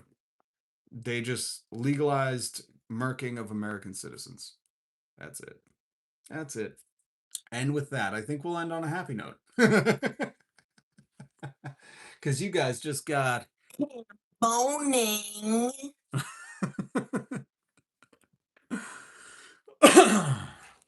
Oh. Okay, guys. Hit subscribe. We'll continue this intellectual TEDx Inland Empire TED Talk tomorrow. I want to see. That's what I wish I had the money to do. To create fake TED Talks called like TEDx Inland Empire. And then it's just one guy being like, what is with all these fucking kids hanging out at the Circle K? I'm sick of it. I go there every day after work and these kids are skateboarding and I'm tired of it, you know? And then the screen closes. And then I could do like whatever's random town near you. You know, TEDx fucking Bradenton, Sarasota, Florida. And they're like, I swear to God, if my neighbor Judy keeps letting her dog shit in the middle of the street, I'm gonna fucking pop a vein. And then it's like closes. I want to do TEDx random towns. Oh my God. That would be so funny.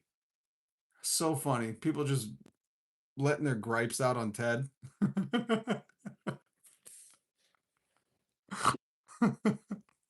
Elkabong.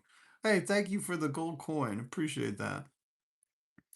God damn, man. Oh my God. What are some other small town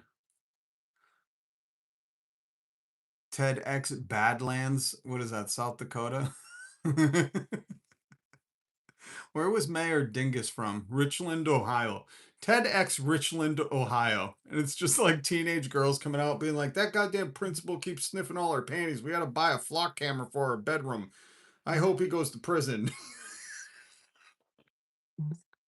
I would love to do TEDx goes around the country.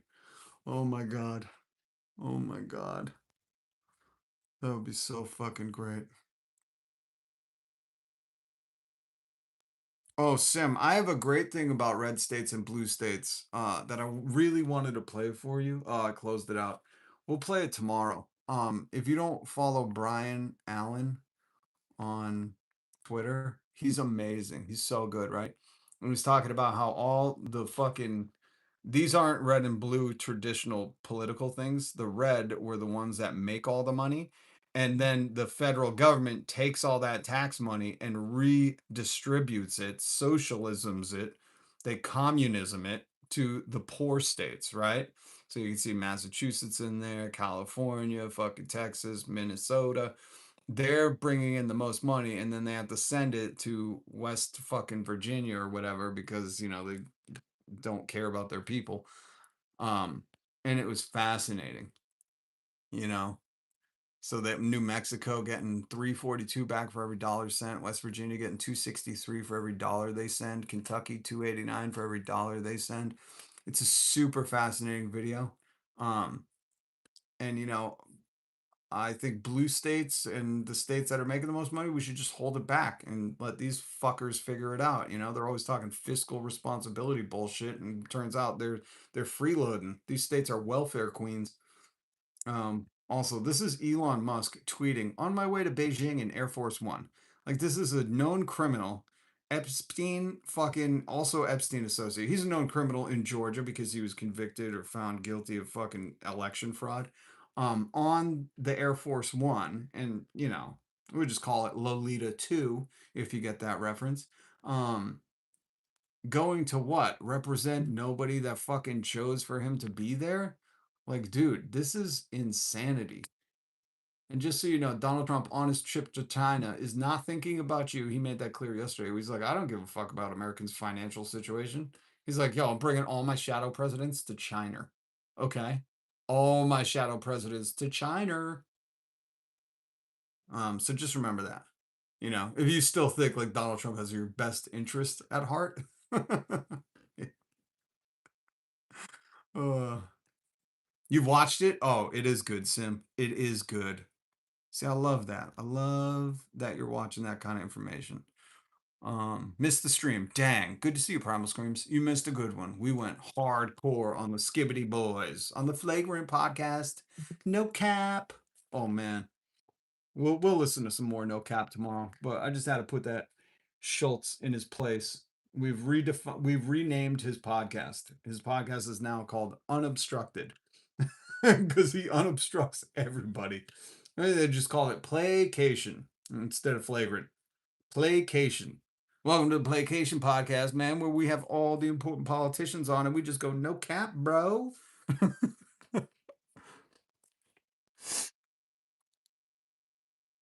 Oh, really? Elkabong. You can draw the same conclusion with counties in your own state. Blue cities, counties pay the bills for red counties. Yeah, it's just so Hamdabonia. Oh, that's a good name. And good to see you again. Hamdabonia.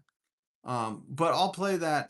I will play that for you tomorrow because I do have it and it's a good video. So I'll play it for you tomorrow. Okay. Much love. Stay safe. Remember, comedy punches up. Comedy does not punch at the vulnerable. I mean, it can. You see it with Joe Rogan. You see it with Tony Heathcliff or whatever his name is, Heathcliff Bar. You see it with the Andrew Schultzes. They like to punch at the marginalized. and they can't ever be the butt of the joke. They're very sensitive boys. Comedy punches the fuck up. It questions power. That's what's good about it. It goes into the taboo and makes it humorous in a way that it's palpable for many, many, many. And what we witnessed today, I'll do a little recap. What we witnessed today on the Flagrant podcast is a bunch of bootlicking. That was sycophantic. They were just yesing him to death, literally parroting him, not questioning him at all, saying like, "What's it like to be around all those world leaders? How do you identify their personality?" And then he's like, "Modi's like your dad, but he's a nice guy." And they were just like, "Whoa!" Like a fucking schoolgirl around Russell Brand, Um. We got. Oh no, Vincent says, "Don't fucking make fun of my daddy, Andrew Schultz." He says, "Don't make fun of my dad." Oh, Edward, you didn't have. That's okay. See, the thing is these fucking tough guys in the comments don't scare me. Fuck you and your South Beach, Miami. Fucking, I wear a Guido G-string. Fucking ass. Get out of here. You're crashing the whole fucking world because of you and your MAGA truck. Fuck. I seen what's that dude? That white rapper who's tattooed all of his face and tried to pull it off like he's some kind of fucking Cuban refugee. That dude with the blow up MAGA doll in his truck. Like, fuck these people, man. They're anti-American. They don't care if their neighbors starve. Let them have their moment in the comments. Oh, he was using slurs. Oh, then get him the fuck out of here. Yeah, you good sense on that one. Everybody's saying it, Vincent. You're a small dicked asshole. everybody's saying it. Everybody, not me. I wouldn't, but everybody is, Vincent. The beauty of propaganda comedy. That's what it is. It's cosplay comedy fed to you that is actual propaganda. Online paper tigers. All right, guys. That's it from me. Edward, good to see you, by the way. And everybody who stopped by. I appreciate you. Much love. Remember, always punch up. Don't